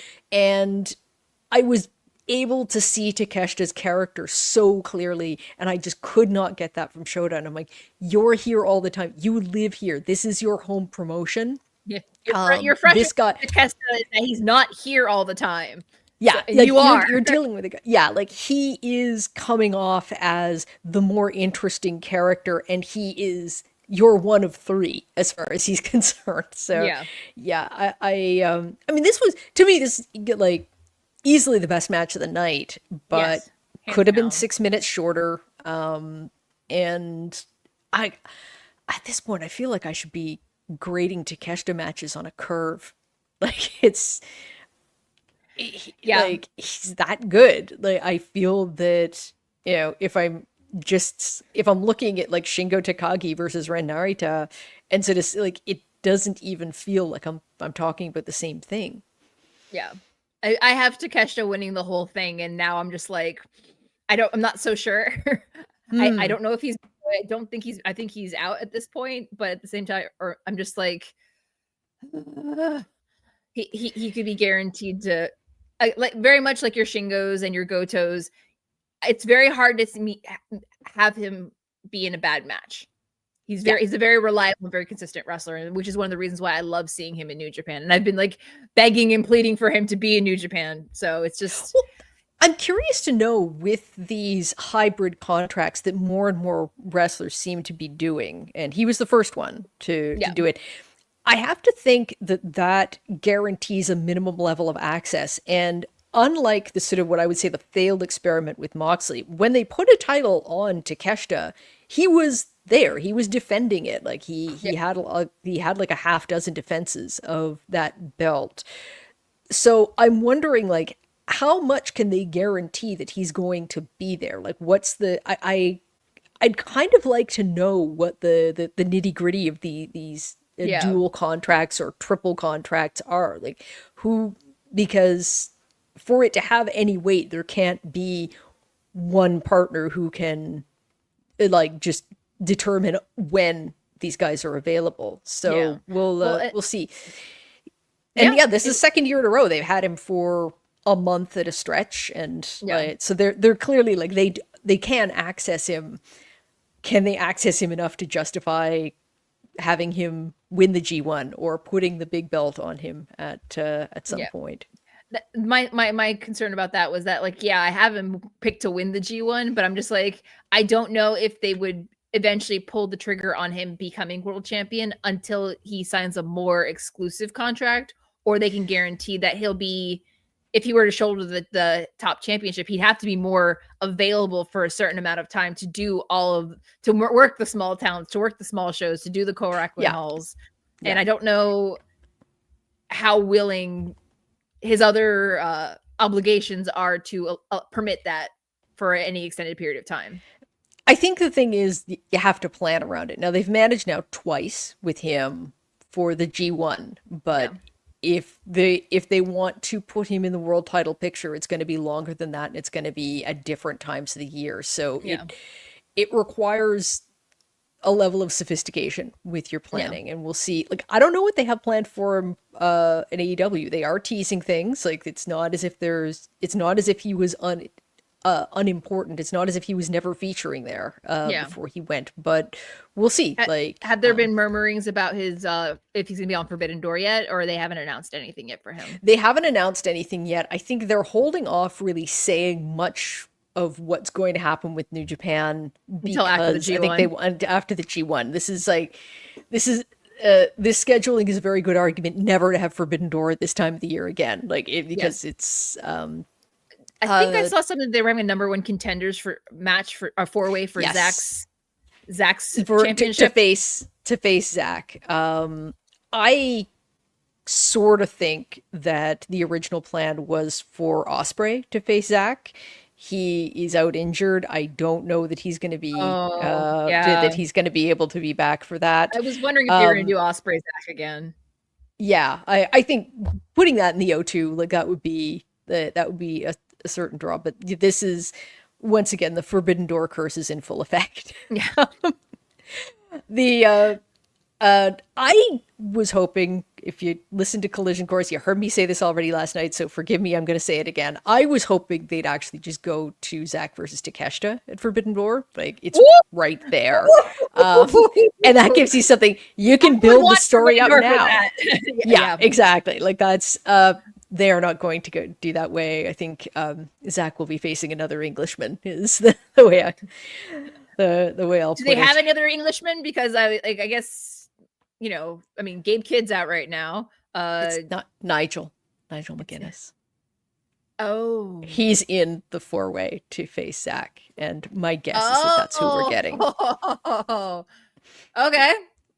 It's another way to it's a to sentimental make for a happy favorite. crowd. Yeah, exactly. And Nigel's had some good matches. Zack is certainly, if you have someone who has some concerns about past injuries, Zack to me is a good guy to put him in the ring with. He's one of the best in the world for a reason. It is not confirmed. I just think that that's probably where we're headed. If that's the direction, they'll be in good hands. Whoever it is will be in good hands with Zachary. Yeah, I don't like Zack's not going to let anyone have a subpar match. It's not who he is, especially on his home turf. Absolutely not. So that's it for day 14. What'd you think? How did it rank in your do you have like a scale of days so far? Well, I mean, you have to understand, I did opening weekend, so it was 20 matches of the opening weekend of the G1. Yeah, I have to say, I mind these like divided shows a lot less, having watched those first couple where it's just like, I can't. It's a lot. No, it's a lot. It's a lot. Yeah. I mean, I'm glad they do it on a weekend, but by the time Bruce and I recorded that first episode, I was just like, I forgot I can't do this anymore. It was a fine show. It doesn't, again, other than the main event, some of the matches were good, but nothing particularly to write home about. But I think its placement on the card is where it is and where it needs to be. But they were kind of hyping up the whole. It's August 8th at the Yokohama Budokan. It's a big historical date and location for New Japan. I kind of when they said that, all of a sudden I had like my expectations were elevated a fair bit. So it's kind of like, okay, why is there a House of Torture match on this card? Why is this match so short? So I kind of nitpicked it a bit. But it was fine. It was a nice, Friday show. It was, I as you get to this point in the G1, you start to get, as people's bodies wear down, the matches do get less exceptional. Like right up, like the last shows that will probably turn around. But there is always this point at like, days 11 through 14 or 15 where it's like, okay, we need to take it easy because we absolutely cannot lose anyone at this point. They're in conservation mode. They're just trying to get to the finals at Ariake at this point. Yeah, exactly. And there's no room to maneuver given who they have out injured already, like in terms of what they can do for these shows. So correct. Yeah, I would say, not like it was fine. It was certainly not one of my my favorite shows to date, but yeah, it was unobjectionable, except for Shingo Takagi versus Ren Narita, which I strenuously object to. If it was pre-House of Torture Ren Narita, I feel like we would have a very different match. We would have a very different opinion on it. Yeah. But I kind of want, actually, for something at Forbidden Door, that what I would actually love to see would just be like Ren Haruya showing up and just Katsuyori Shibata coming out and just like kicking the snot out of him for like 5 straight minutes. Like just nothing but like this, And put- like, 10 stars. Like this would be like a match of the year. Just like Put Samoa Joe on commentary for it, please. absolutely, I just want to hear that man just do the commentary for this one specific match, which is the reckoning of Ren Narita. Yeah, and The like reckoning, if you will. Shibata just comes and just like, Waylays beats on some for 10 sense minutes. into his boy. Yep, this is absolutely main event potential right there. Yes. Sign my me money. the hell up. Yep. So yeah, for show Rex, I guess we'll Umino versus Takeshita. It's the main event for a reason on the show, but other than that, if you want to watch all the matches, go ahead. But again, it's What I will say is that I liked Umino versus Takeshita, but if you listen to Collision Course last night, the Fletcher Tomohiro Ishii match so far surpassed that. Like, I mean, that is part of why I'm in a bit of a conundrum with this show, because Kyle Fletcher is spoiling me, and in particular this one last night, a match with a totally foregone conclusion. They had an absolutely brilliant show. They did not stop for like close to 20 minutes, and including the ad, right through ad breaks, everything. This was I know John Pollock was saying at the time, he's like, this was a top tier G1 type match. This is why Miss Tomohiro Ishii in the G1. Yeah, I said now it could be he's doing it, but over here in America. Yeah, but he's not doing it 3-4 times a week, and that's, I think, where the difference is. Like, he can come in and do this. Like, it's the Minoru Suzuki summer vacation plan. It's fine. Absolutely. But yeah, so having watched that match last night, this entire card seemed a little gray to me. Like, it did not rise to that level. Okay, we have one more night to go through. Shall we move on to today's TS review? All right, so today, August 10th, night 15, we are closing in on the last sprint of the G1 from Messe Gunma with an attendance of 2,053. Apparently, a sold out crowd. Yes, they were driving that home. This was sold out. So can't say I've take your wins where you can get them. So. It's a smaller, more rural prefecture, so it's kind of in the middle of the country, but still very popular. And I guess when you don't get like G1 level shows, you're gonna sit up and pay attention. So good scheduling by their backroom types. This is now we are very much getting into the elimination phase here. There's a lot of dominoes that are going to fall on tonight's show. The maths begin here. Yes, the math is mathing super hard, and I'm not doing the mathing. Somebody else is. Oh yeah, I'm not doing this because the last show I hosted, I just repeated what Walker Stewart said, which was that Shingo Takagi was eliminated last time, and immediately Eric Marcotte had to correct me and say, like, no, this was brought up. That's actually wrong, which is why we just need Chris Charlton glued to a chair all the time. He always is the guy for this stuff.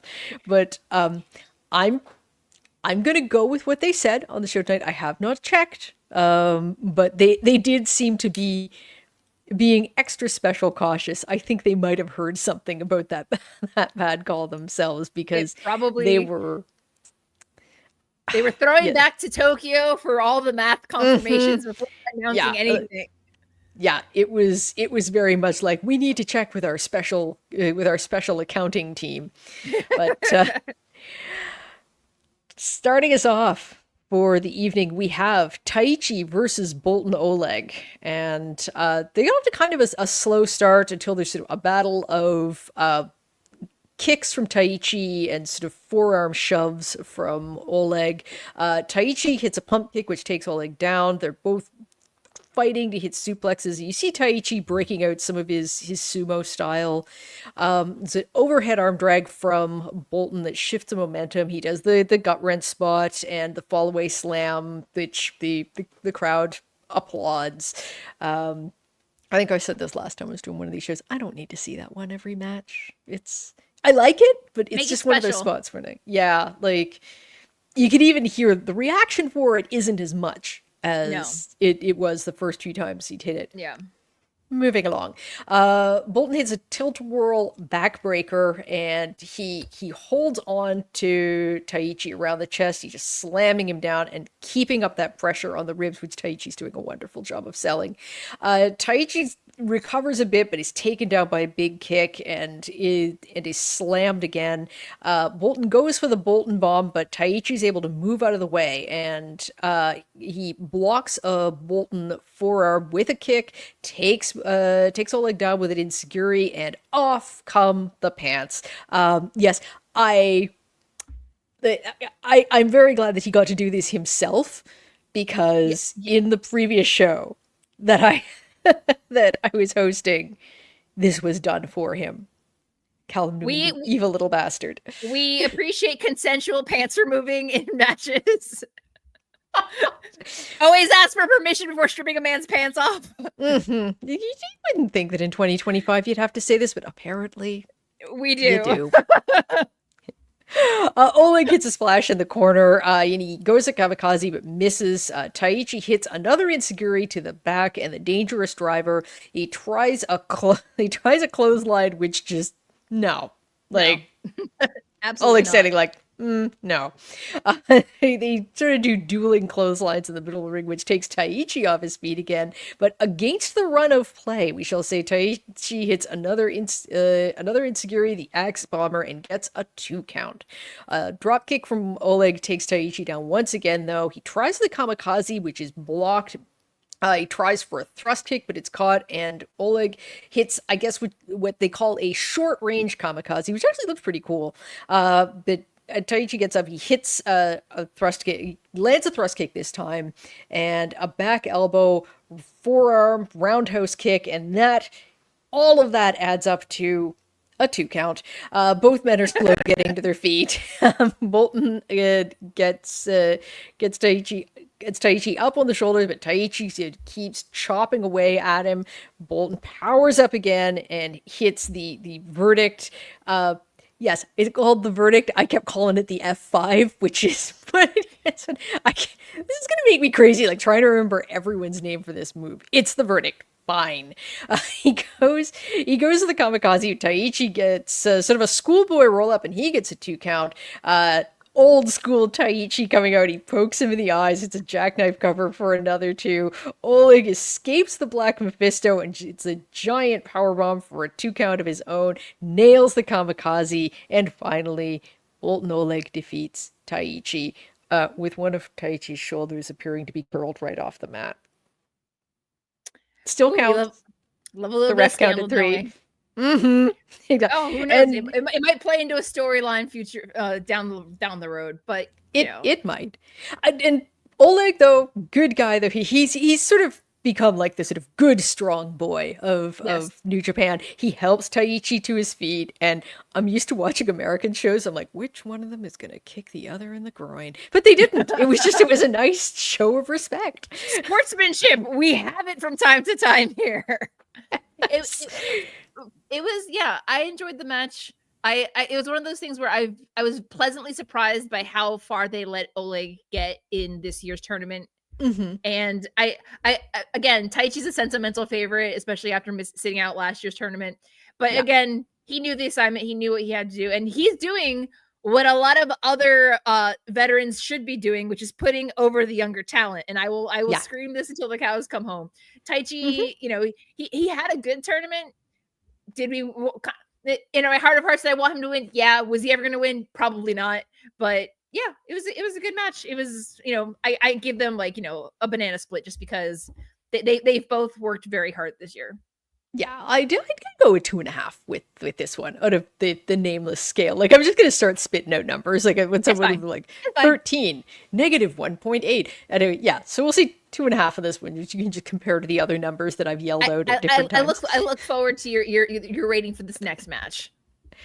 So I can do tell you? right Really? now, like, excitement. It's just bubbling over. You can't control it. See, that's the thing. Every time I set up for one of these block nights, I like Tsuji and Uemura and and David Finlay, and it's gonna be and Taichi, Boltin, Oleg. They're always so fun, and then I come face to face with the reality that there's also 2 House of Torture matches to get through. Sure is. At least they're not back to back on this card, because those are hard to watch. This one actually has I'm never sure if I find that worse or if I find it better, because it's just like one big chunk and then it's over. It's like, would you like? I don't need a palate cleanser for these particular matches. It's 5 matches. It's gonna weigh heavy if no matter what. But we have Ryohei Oiwa. I'm just going to apologize now for however I screw up his name during this, versus SANADA. Oiwa, I would say, has certainly been one of the most eye-catching people in this G1. I mean, you knew he was you knew he was good. You knew he was someone who they were building for the future. I don't know that I realized how far along he is, that he is someone who slots right into the G1, and now I want to see him in title pictures. I want to see him get a singles push. I don't know, like, if this is what you were expecting, or if you've kind of been pleasantly surprised. After his stint in Noah and him coming back, I'm glad that they're giving him that push, and I'm glad that they've kind of held off on it, because it's felt like a very organic build for him. But again, it's only this was his debutante year in the G. He wasn't in the G1 last year, was he? I can't remember. No. So it's one of those things where it's just like, for a first year, it's an exceptionally strong showing. Yeah, and I think he's sort of, to me, he's defined himself. Like I was talking about with Shota, how he needs to define himself, like, character-wise and style-wise. Like Oiwa, to me, I get it. Like with him, I can see he feels like a complete character. Wrestler. Exactly. So, but now he has to wrestle SANADA. Sure does. Hey, remember when SANADA was the world champion? Oh, good times. Yeah, good times. I miss Pirate SANADA personally in LIJ. That was was peak SANADA for me. Yes. I was watching this, and this is one of these things is talking about this, like, immediately, like, it flashes up in his sort of extremely, like, the world's most boring font for his entrance video. Yeah. It says cold-blooded snake. Yep. I'm not an expert in herpetology. I don't study snakes for a living, nor do I. But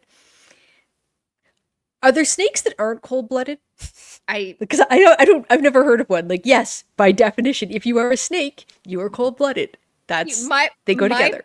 My problem with the naming is that when I see it, I think of Cold Hearted Snake by Paula Abdul, and I feel like that would be a more appropriate theme song for him right now, because it's giving, I don't know that I'm not the main character energy.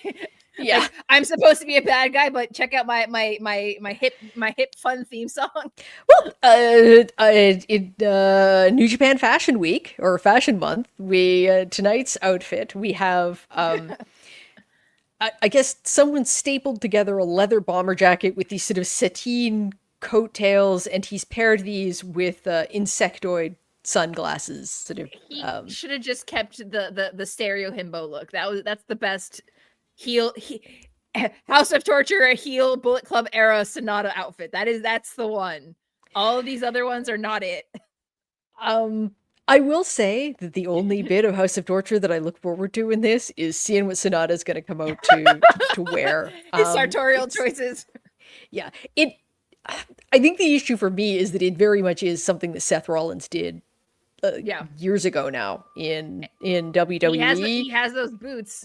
Exactly. So it feels it unfortunately makes it look like New Japan kind of mimicking something that WWE did, which is really not something that they should be going for. He did bring out the stringless guitar because I wonder what's going to happen. I have no idea. I never know why he brings this. It could be anything. Just I'd say he could play. Yeah, I'd say maybe that's what I'll do. I'll start walking around with a guitar with no strings. I think that could be a look. Sure. Okay, let's just power through this. Speed run it. Let's go. Okay. Oiwa starts out, he gets a grip on Sanada's leg while Sanada's trying to apply the body scissors. There's a sort of nice mat sequence of actual wrestling that happens here for like 35 seconds.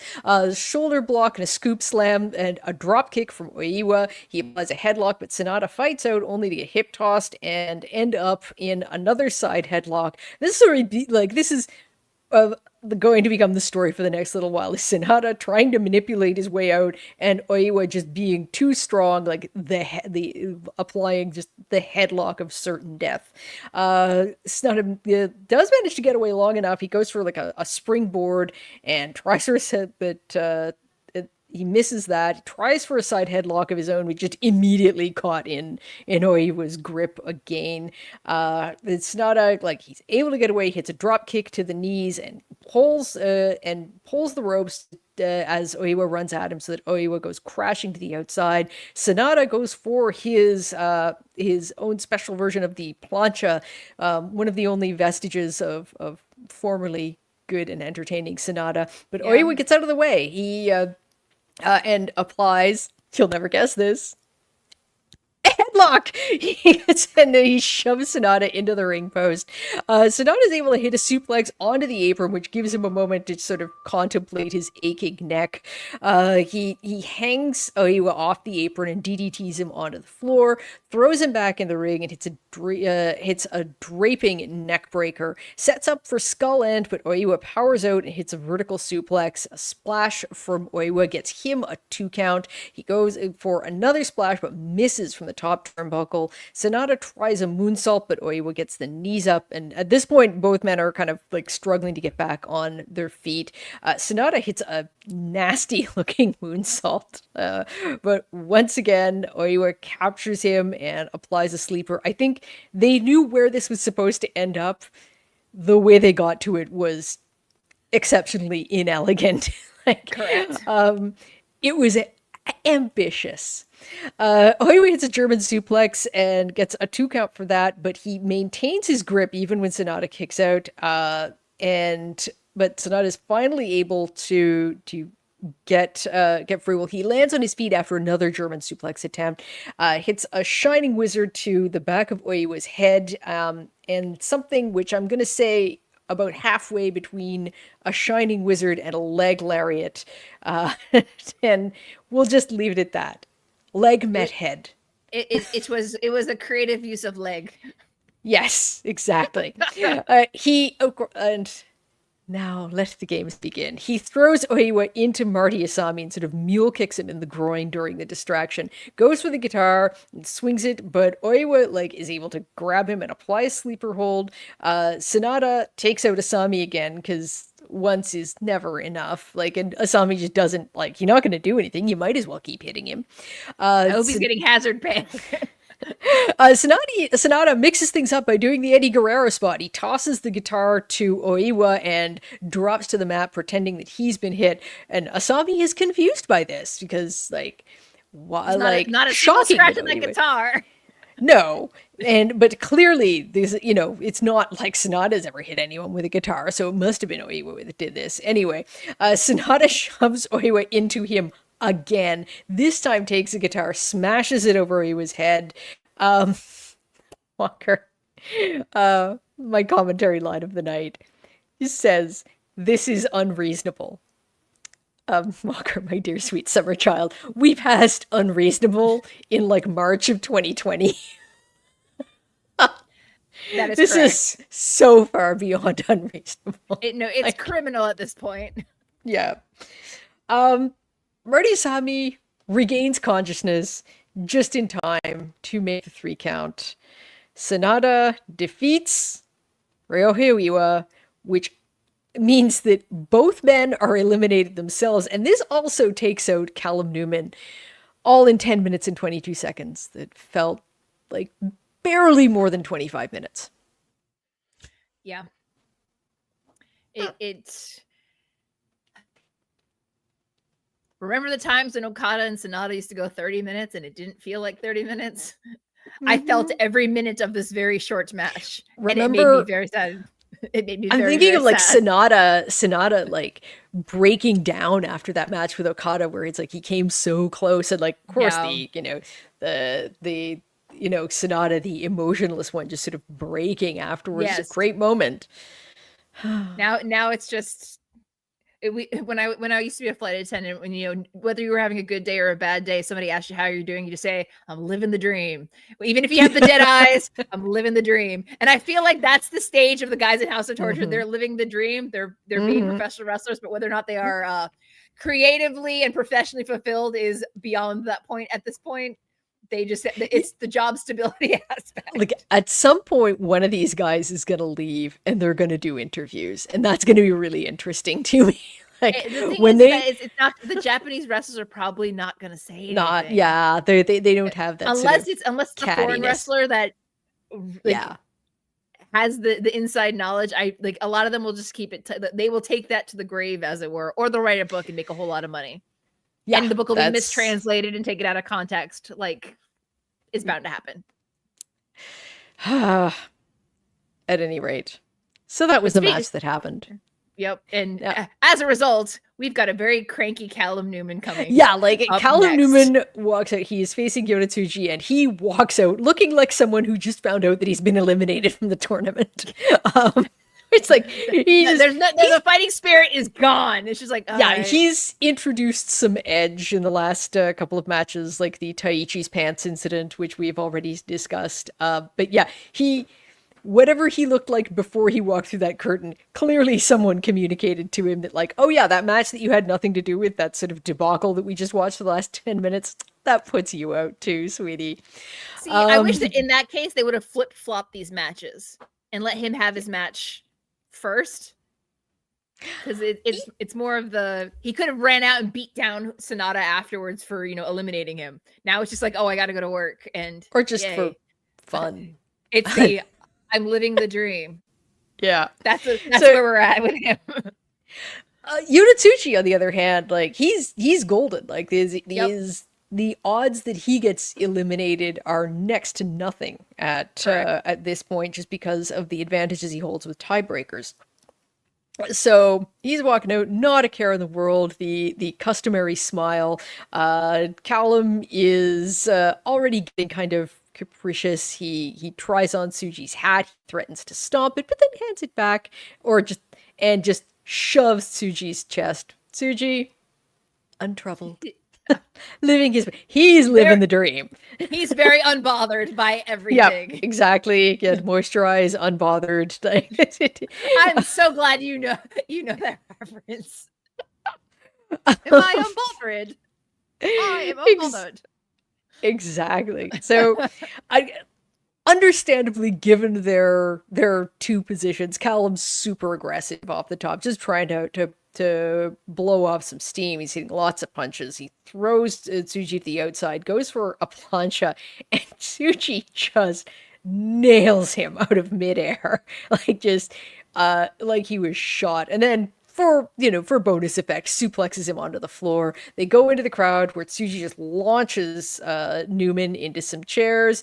Asami starts the count, and Tsuji just strolls back to the ring as the camera lingers on poor embittered Callum, covered in chairs and shame. He is slow to get back, and as soon he gets back to the ring on time, but you see he's hesitant to go back in, and with reason. He gets attacked the second he does, rolls right back to the outside, sort of finally makes a more determined attempt to get back in the ring, is met with chops from Yota and stomps in the corner. There's a flatliner to Newman, which gets a 2 count.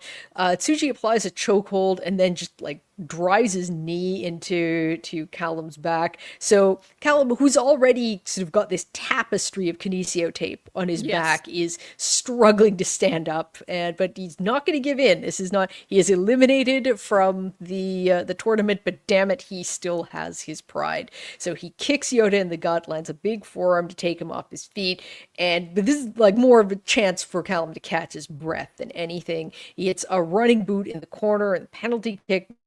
It's a quick pin attempt, which does not work. He delivers a kick to the stomach, a suplex for another short 2. We have a forearm exchange, and Callum goes to the cutter. Once again, Yota just kicks him out of thin air. Like, nope.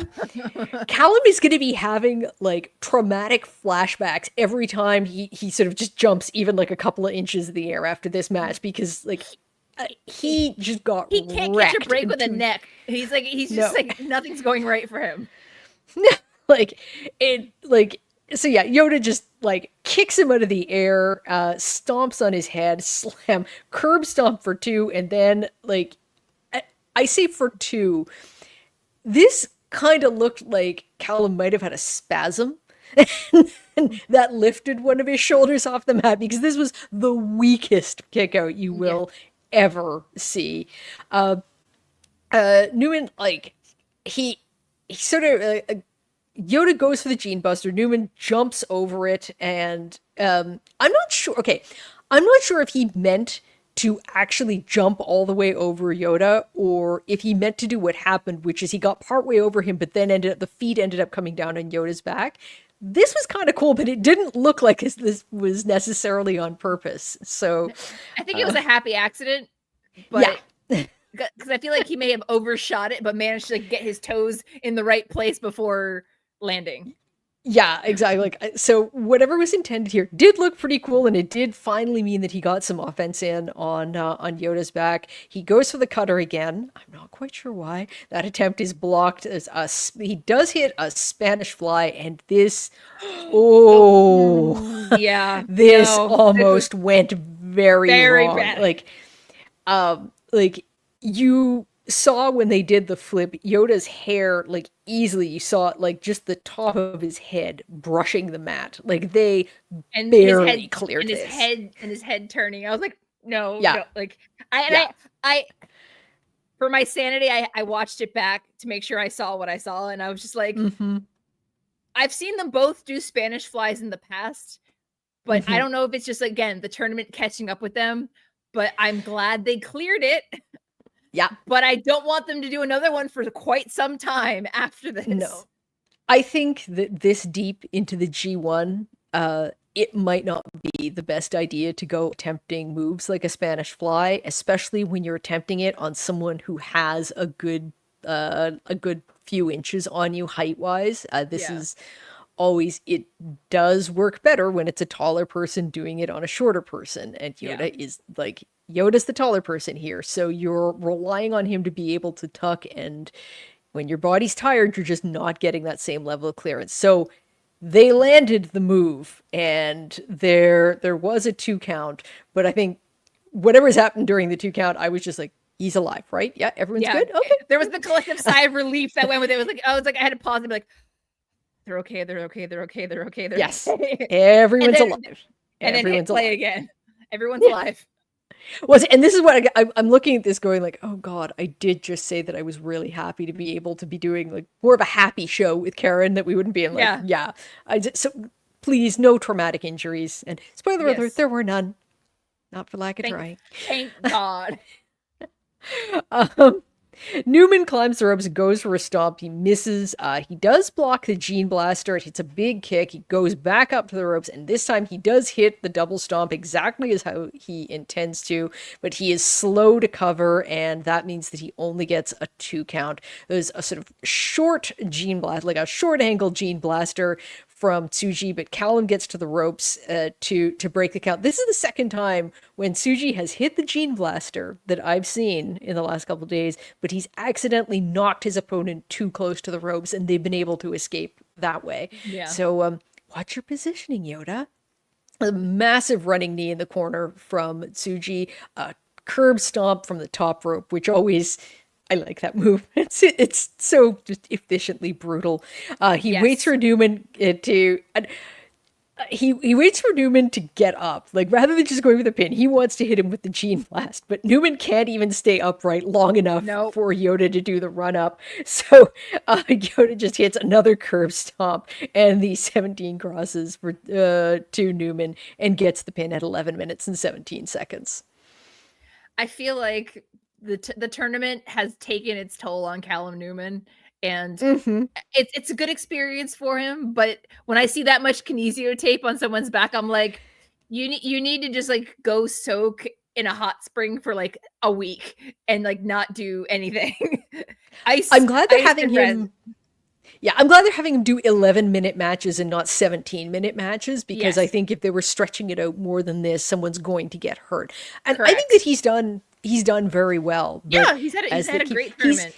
He's 22 years old. He is still very much, phrase of the day, work in progress. So he will get stronger, but right now you can tell he's the one I find in the G1 where I can see the real injuries most clearly. Yeah. Like that.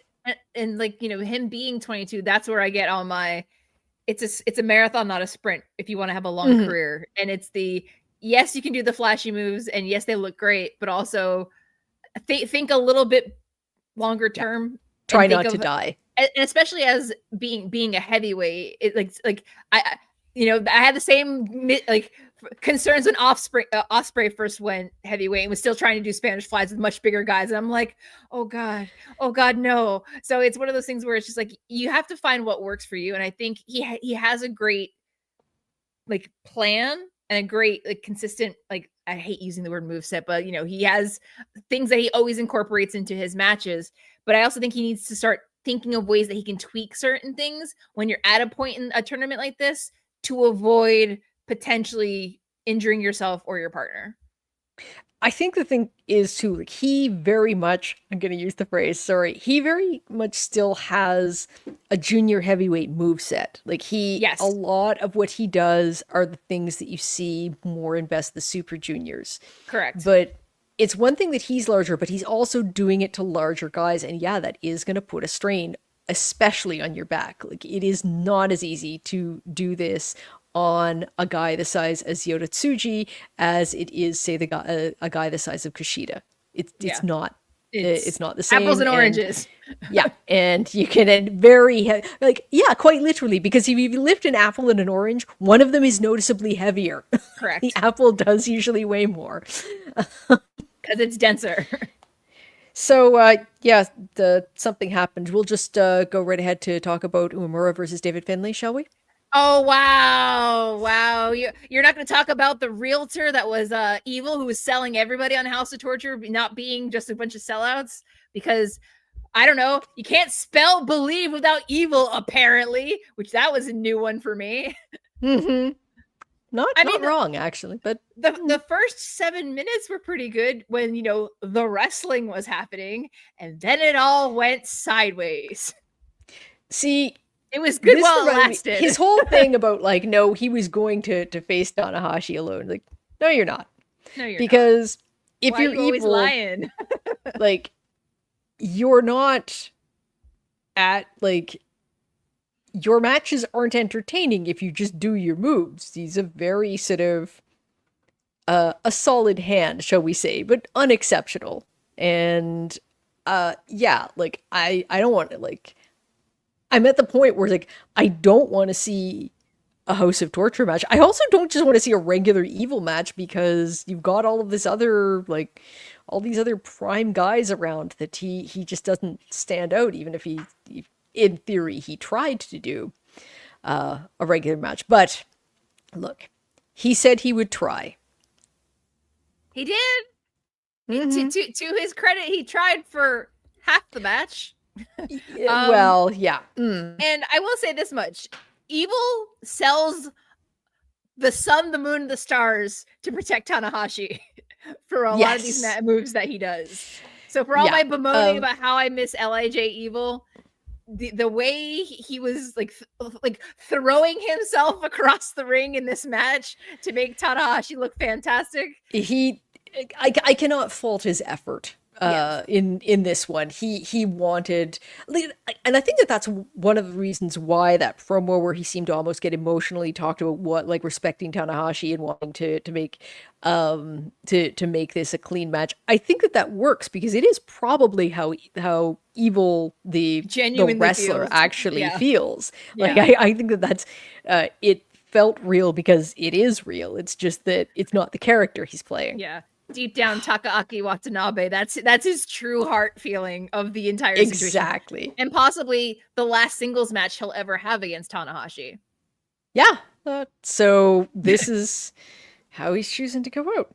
Okay. So Evil does indeed come out alone, sort of teasing that he's going to make good on his promise of a clean match. At this point, I'm just looking at this going, telling myself, it's like, if I can make it through this, I am sure the main event is going to be very good. I'm enjoying the very dulcet voice narration of the story time with Kate about look, I have to Tanahashi. I have to do something with this. I can't just sit here and like read it off like this is like a reasonable thing to be saying. A dramatic reinterpretation by Kate from Montreal. We start. There is a lockup, which doesn't establish an advantage. The kick to the stomach and a side headlock from Evil. Fair game. He did take down and head scissors from Tanahashi that kind of forces them apart. They do the sort of pause and stare at each other as the crowd reacts. You know, the thing that happens when you have two guys who just, they've locked up and they want to show some respect. This is all about respect. That's all this match is about. Nothing but. Tanahashi hits a springboard crossbody, and man, I am being generous there. Evil responds with a dragon screw. He just goes to where he is stomping on Tanahashi's hamstrings because for some reason thinks the legs might be a problem for him. No idea where he got that idea. He's driving Tanahashi's knees into the mat. And he continues to work on legs and knees. Thank you so much. Yeah, like I am doing the recap on the night of knees. This is absolutely what I needed. He knows that this is his weakness though, but Tanahashi's able to get to the ropes, his kicks and chops from Evil. It's a fisherman suplex, nice looking fisherman suplex. Remember, he can do those.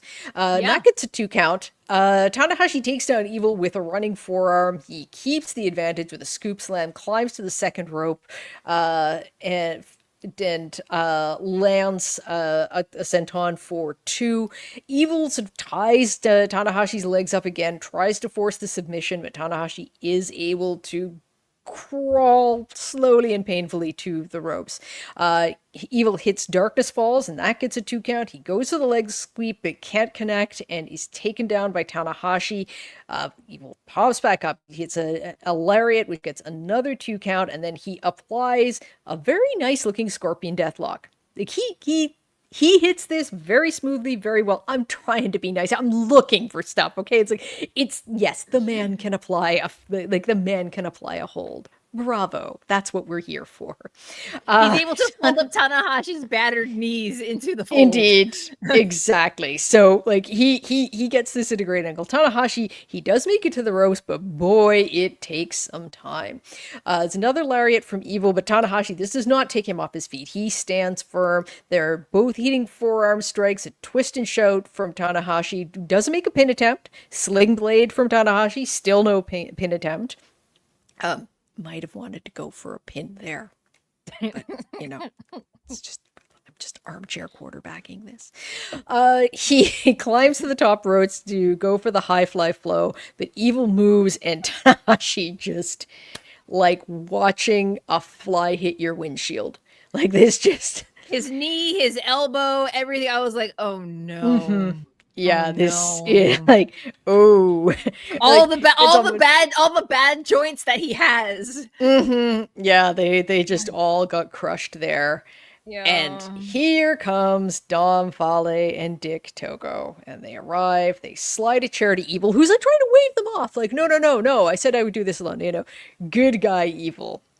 Remember when Tamatonga did that sort of switch where he was going to try to be the good bad guy? Yeah. Yeah, just Yeah. saying. Good times. But he actually turned into a baby face after that. Yeah. At this point, even if they wanted to, they can't turn Evil babyface because they got no other heels. So, he is, for better or for worse, their top heel. Oh, silent moment of contemplation. Makes me sad. We're almost there. Okay. Rich is arguing with Fale and Dick, while Evil and Tanahashi are sort of fighting over the chair. Red Shoes turns around. He takes the chair, and as he's getting rid of it, Evil is evil. He blows white powder in Tanahashi's face and takes out Red Shoes at the same time. So then it's Tanahashi gets triple teamed by the house. The dick-to-dick contact, the grenade, which I always call the Tongan spike, whatever. The Fale's thumb to the throat thing. It's like, it's there. And finally, Evil hits Evil, which, when did it stop being everything is evil? Like, they just call it Evil now, so I'm stuck with this, like, the wrestler can't have a finisher that is just his name. That's not fair. Yeah, no. I just remember, like, there used to be a time where it was like, everything is evil. Like, it made me feel something. Just saying evil. It's lacking Evil creativity. hits evil. Indeed. Well, much. Yeah. Boy, that says a lot. Yes. Into a wall. 12 minutes and 50 seconds, in case you're wondering how much of your life you're not getting back. Yep. Again, I liked the part of the match that involved the wrestling because I saw summer 2020 Evil in the wrestling. But I wonder how much of that is still left, though. Like, again, he's 5 years older now. Can he still, like, the level that he was at before he left LIJ? Yeah, that was likely the highest level he's, in terms of performance, he was ever able to get. Hold on, I want to know how old he is because I think he's like in his mid-30s now. Mid to late 30s, like 37, right. 36, 37. Specify New Japan because I put Evil. He's 38, so he's closing in on 40. But like his weight hasn't fluctuated that much since in the last few years. He's just look. These guys can go until well in their 40s, but with the type of matches he's having now, isn't like he's not going to be keeping things up. It's what we were saying about Narita. I miss his running senton though. That was one of my favorite Evil moves because it had like the hair and everything going, and it was. I actually I liked his old music. That's I really the House of Torture sort of B-movie music is one thing, but I liked that sort of old his old. I liked his LH because it fit the character. He was the King of Darkness. Now he's just he's just grumpy. he's a grumpy middle-aged man. I will say that him sort of maniacally laughing at everyone for having believed that he would do anything other than this. Yeah, like, okay, that's a vibe. But that's it's. But I'm at the it is what it is stage of I'm accepting the acceptance stage of everything at this point because I know that it's not going to serenity change, prayer. But I wish there was a.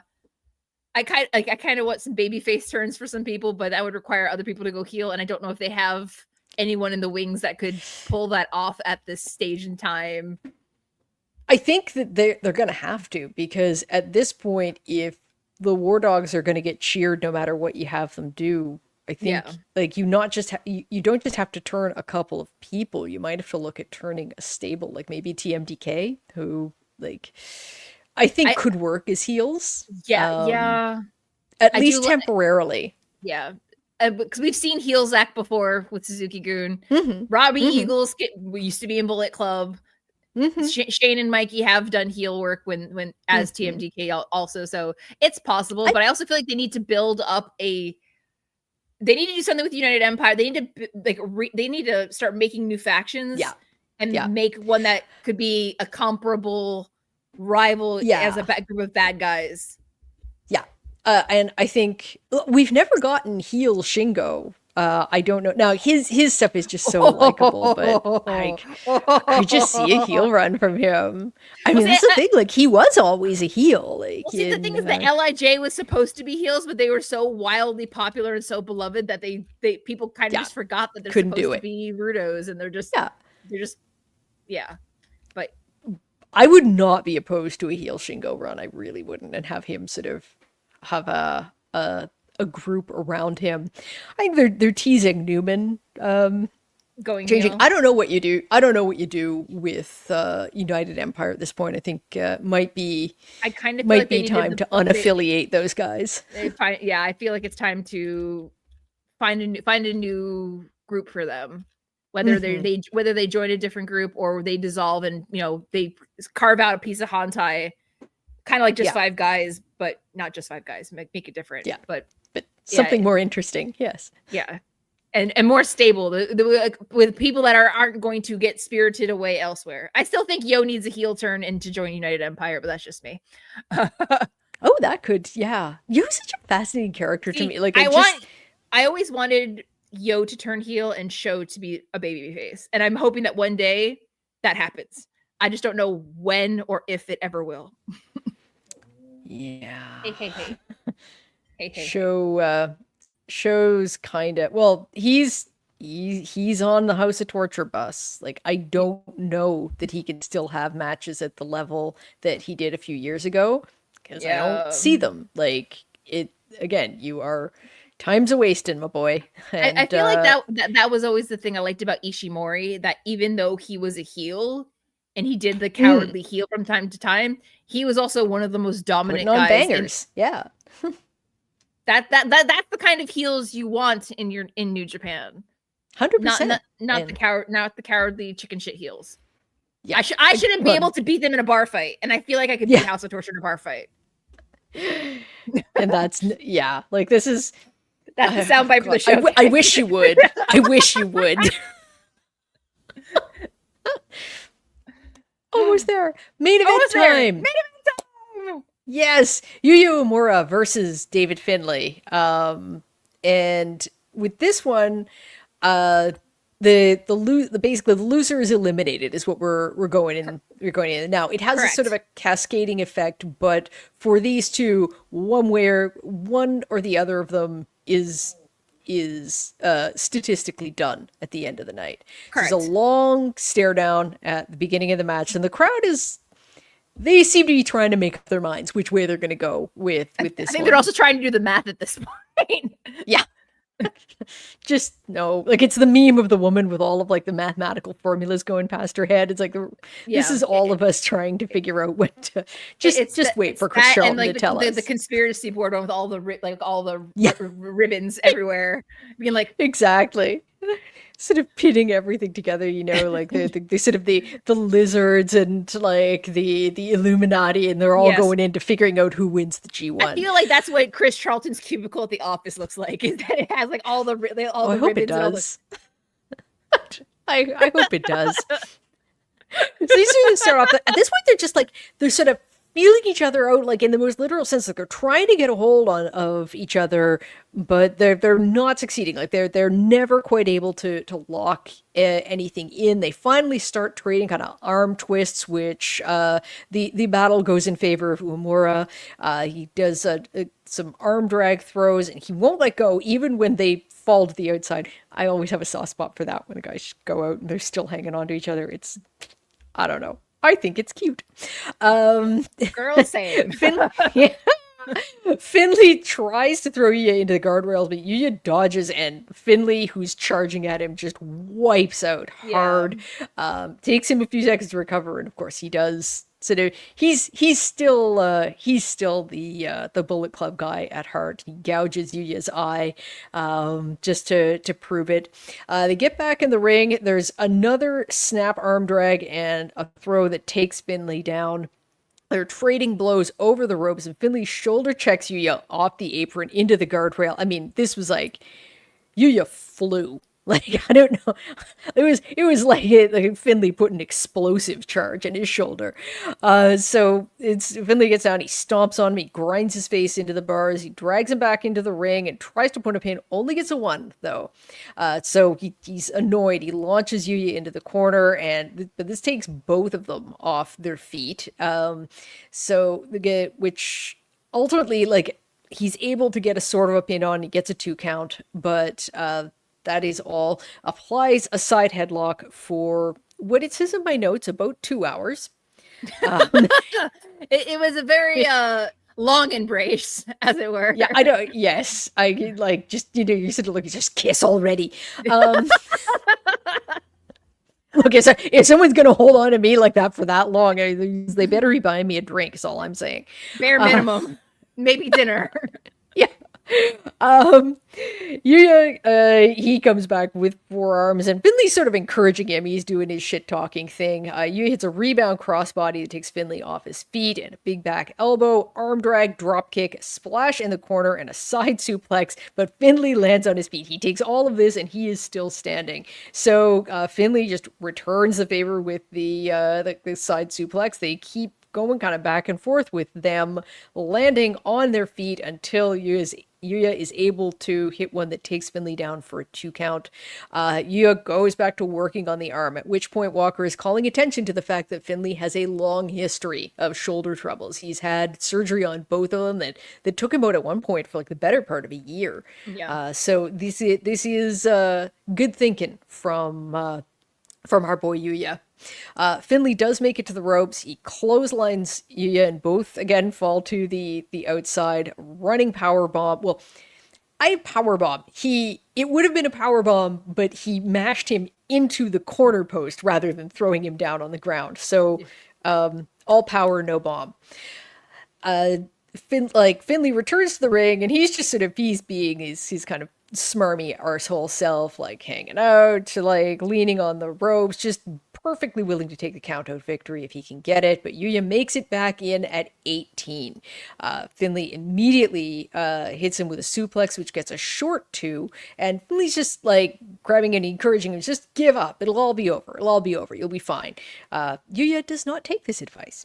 Nope, he lands a couple forearms, and but Finlay's able to get the Northern Irish Curse for another 2, and goes to launch Yuya to the outside, but gets taken out himself instead.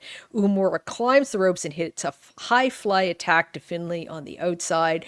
Yuya throws him back into the ring and goes for an armbar. Again, going after that vulnerable spot on Finlay. And Finlay's desperately trying to keep his arms locked, but finally Uemura is able to snap the arm back, and Finlay's is to use all his strength to scramble to the bottom rope. Yuya, in the meantime, almost gets like the cheap pin, almost manages to roll him up from nothing, but nope, the hold is broken. They have to go back. Uemura hits a German suplex for 2, and he holds onto the waist as Finlay is just desperately reaching for the ropes. David wriggles free, hits a backbreaker, and that gets another 2. Lifts him up for the overkill, but Yuya turns this into a dragon screw and once again snaps his arm back, holds it, and is able to just reapply that as Finlay makes to escape. Finlay manages to roll him over so his shoulders are down, but Yuya drags him right back into an armbar, and Finlay again is going for the ropes and is pulled back just as he's about to get there. Uemura traps both arms. Finlay is screaming in pain, but he won't submit, even though it looks at some points like he's trying to tap, but we are assured, no, this is not a tap. Finlay kind of jerk forward to the ropes. As he's doing so, Uemura grabs and folds back one of his legs. So he's literally having to use his last remaining limb to get to the ropes, which he is finally able to do. And he is not in good shape. So Uemura, he's looking for the deadbolt suplex, but he has to actually pull Finlay to his feet to even try to get it on, because there's just no strength left in the man's body. Finlay does the best thing he can. He drops down to avoid it, but this is only putting more pressure on his arms, which of course are trapped in the setup for the deadbolt. Yuya, realizing he's not going to be able to fully get the deadbolt on, does a sort of double underhook toss. And Finlay, this does not lead to a pin, so Finlay's able to land some forearms, not at full strength, needless to say, and a pop-up power bomb, followed by a standing power bomb, and that does get a 2 count for him. He hits into oblivion, and that gets a very long 2 count. He's desperately trying to get the feeling back in his arms as he tries to sort of will his neck to reattach after the into oblivion. The crowd at this point, they're pro Finlay. They have made their decision, and this is why you can't have the Bullet Club as heels anymore, because at this point, like, Finlay's not trying to be a good guy in this match. He's just being himself, and the crowd has decided we like that. So he goes for Into Oblivion again, but Yuya gets a schoolboy roll up for 2 and a dragon suplex for another 2. He climbs the ropes, hits the high fly flow, but Finlay kicks out. There's a short clothesline from Finlay and gets trapped, locked in for the deadbolt, but I believe what he did was he bit Yuya's ear as they were doing the setup. That's what it looked like he sort of whispering sweet nothings. I don't know. Maybe that's it. Like, he leaned right in, and he could have been just saying, hey, want to get burgers after this? To me, I see a wrestler lean towards another guy's head like that, and I'm like, oh, he's biting his ear. I did not specifically see teeth, so no. Who knows what happens between men in these situations? There's heavy looking chops from both men and an enziguri from Yuya. He sets up once again for the deadbolt, but Finlay responds with repeated headbutts to get free and hit the overkill for the win. 23 minutes and 1 second. Now afterwards, though, Finlay embracing the fact that he is, whether he wants to be or not, a babyface, sort of helps Yuya up, and he's giving him the sort of fraternal chest pat of approval.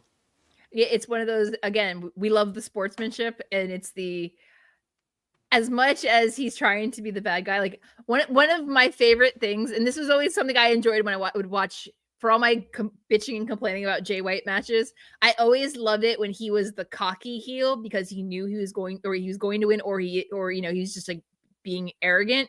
So when Finlay propped himself up in the corner I was like, oh, this is the version that we're getting today. And that's the kind of heels I want in New Japan. I want the ones that be like, yes, I'm the best in the world. Yes, you're going to lose to me. Yes, I'm going to rub your face in it. So having that kind of match, but also having that very soft afterwards, being like, great job, you did great. I think there's also that kind of, they've both in the last year had to drop out of a tournament due to injury. So I also think that there's that kind of mutual understanding with one another, because they both know that they've been through similar circumstances. I think they're sort of moving the War Dogs to the point where they're these guys who are like, they're badasses. They'll do whatever it takes to win in the ring. But at this point, it's like they leave it in the ring. Like they're, that's the kind of fighters they are. And so, yeah, like Finlay was playing super cocky during this match, but the match is over and that gets dropped. So that can be a bit tricky because it can look inconsistent, but it can also just look like when you're fighting, you're 100% in the fight, and when the fight's over, it stops. And so that, like, they just need to sort of start filling out the characters like that, because that seems to be the direction that they're going in. Because there is as much as he was being kind of an arsehole, the crowd did not want to boo him here. And that's against Yuya, who is a pretty white meat baby face and sort of has been pushed as like possibly the next ace of the company. Correct. Certainly by people who thought he was going to win the G1, even though he's now eliminated. But not mentioning any names. Catherine. Well, and also I've noticed it, especially during this tournament, that he's inheriting a lot of Tanahashi's moves. Like half the time I'm like, well, what's your Tanahashi match? Why am I hearing high fly flow this much? I shouldn't be hearing aces high. I shouldn't be hearing any of this. But I mean, again, if he's the one that inherits these moves and becomes, if that's his station in life,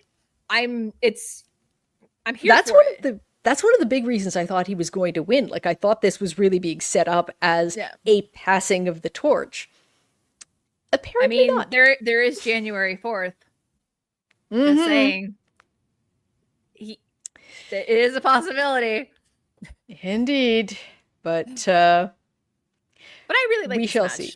I really yes, I did. I thought that this was good. I think that Finlay continues to show that he deserves to be one of the upper card guys. I think he's had a very good tournament, and I've including I was talking about this with Eric Marcotte earlier this week, making me enjoy an evil match, which it's a big ask for that to happen. Yeah, like that's like a very big ask. Yeah, dude deserves an award just for that. Like, yes. I don't make any secret of my feelings on House of Torture. So the fact that I didn't just tolerate it, I actually kind of enjoyed it. Yeah. I mean, if Finlay doesn't win the G1 this year, he's definitely in the conversation for MVP of the G1 because he's had a great tournament and he's kept it fresh and entertaining.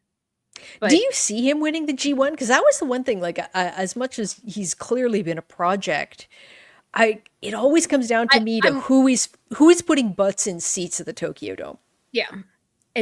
That's the thing, is that I see him going to the finals, but I don't know if unless they really want to drive home the winning both the New Japan Cup and the G1 in the same year story. I don't know.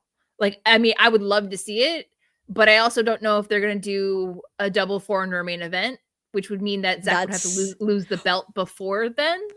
Yeah, like, that's the thing. Like, I see the Wrestle Kingdom main event being Zack Sabre Jr. versus David Finlay. No, but I mean, I would love to see it at King of Pro Wrestling. If there needs to be a title change before the Dome, I wouldn't be mad at it. I think he's done enough work consistently, especially taking on this heel persona after, a lot of other people left and he stayed behind. But this is always the thing. Again, as I said, I have Takeshita picked as my winner, and I don't even know if that's going to happen. So the thing with Finlay is, and it's the same with foreigners in general, but with Finlay in particular, his father works for the WWE, his brother works for the WWE, he has a young family in the United States, that you have to think that he could slot in there at any time. And I feel like there's an offer. I don't want that to happen, but for him. But I feel like, like the door is wide open whenever he wants to walk through it. So it's, again, one of the things, like, if they want to put their belt on him, they need to have an exit strategy. Like, to me, this year needs to be about elevating your new guys. Oh, absolutely. And they're doing that. I don't know if they're doing it fast enough for my liking, because, again, you need to get Uemura to the point where he can headline the Tokyo Dome. You need to get Tsuji to that level. Absolutely. You need to be working on getting Oiwa to that level. Like, this should be the only thing you're focused on.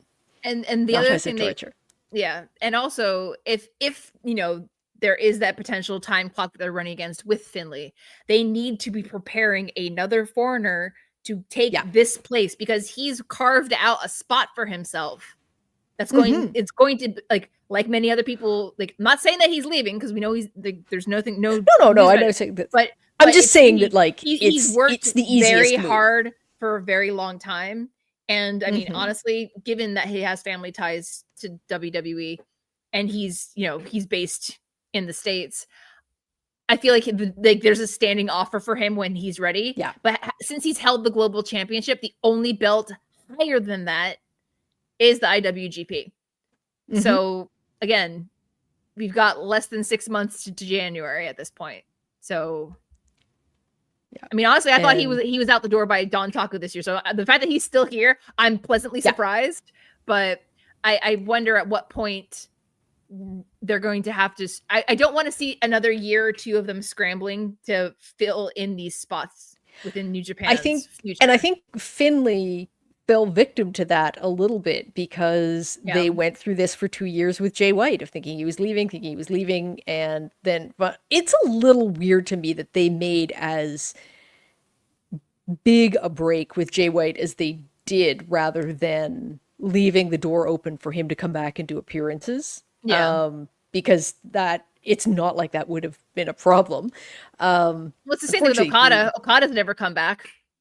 Yeah, like that's Osprey's never come back. But with Jay White to specifically have the clause that he was leaving, like that they can't, like Osprey and Okada, if they want to have them come back, they can come back. But with White, they sort of ruled him out. Yeah.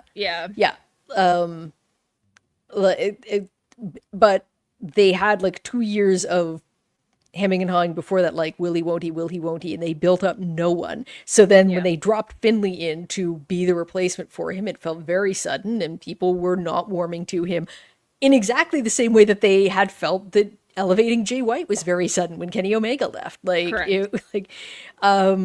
This is not a cycle that is going to help them, and is one that they should be trying to break. Yeah. So if they think that there is a halfway decent chance that Finlay leaves when his contract is up, presumably at the end of January, then they need to be thinking this through now. That is absolutely correct. To make the loss, to make a potential loss. Like, even if he decides to stay, that's great. But they need to start elevating other people. Because you also run into the same problems with the injuries. Yeah, that throws a complete monkey wrench into the entire system. So hopefully, they've learned their lesson, as it were. Hopefully, I'm cautiously optimistic, but I could be spectacularly wrong. All right, so what are we recommending from night 15? The main event. Yeah, and if you're a glutton for punishment, start watching Tanahashi versus Evil and turn it off halfway through.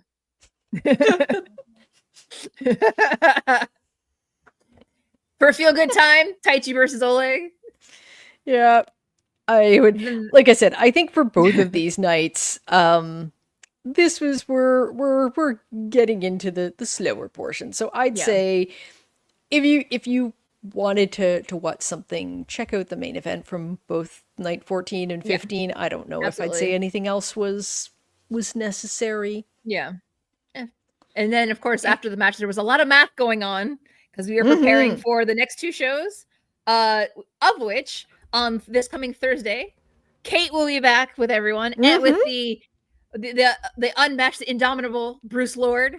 So I've just checked the match cards. New Japan has, at the time of recording, they have not updated it. So we're going to give you the what's on deck for the next couple of days.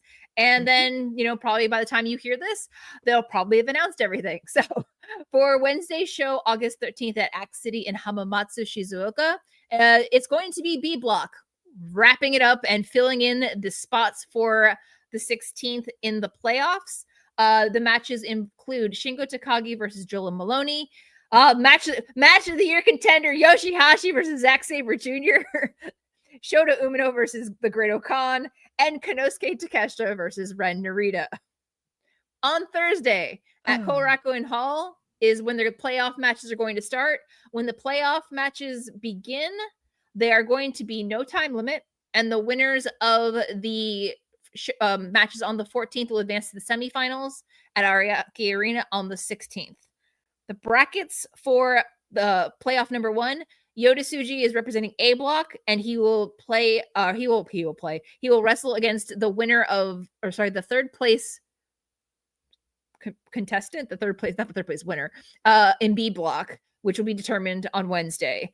And then the winner of that match will face Evil on the 16th. And for playoff block 2, David Finlay will represent A block against the third place winner. Oh, that's not right. No. Tsuji's facing the second place, sorry. And then David Finlay is facing the third place winner. And they will, I keep saying winner. And they're going to face whoever is the first place B block individual. And then, let's see, semifinals will be held on Saturday, August 16th, this coming Saturday, with the boss men themselves.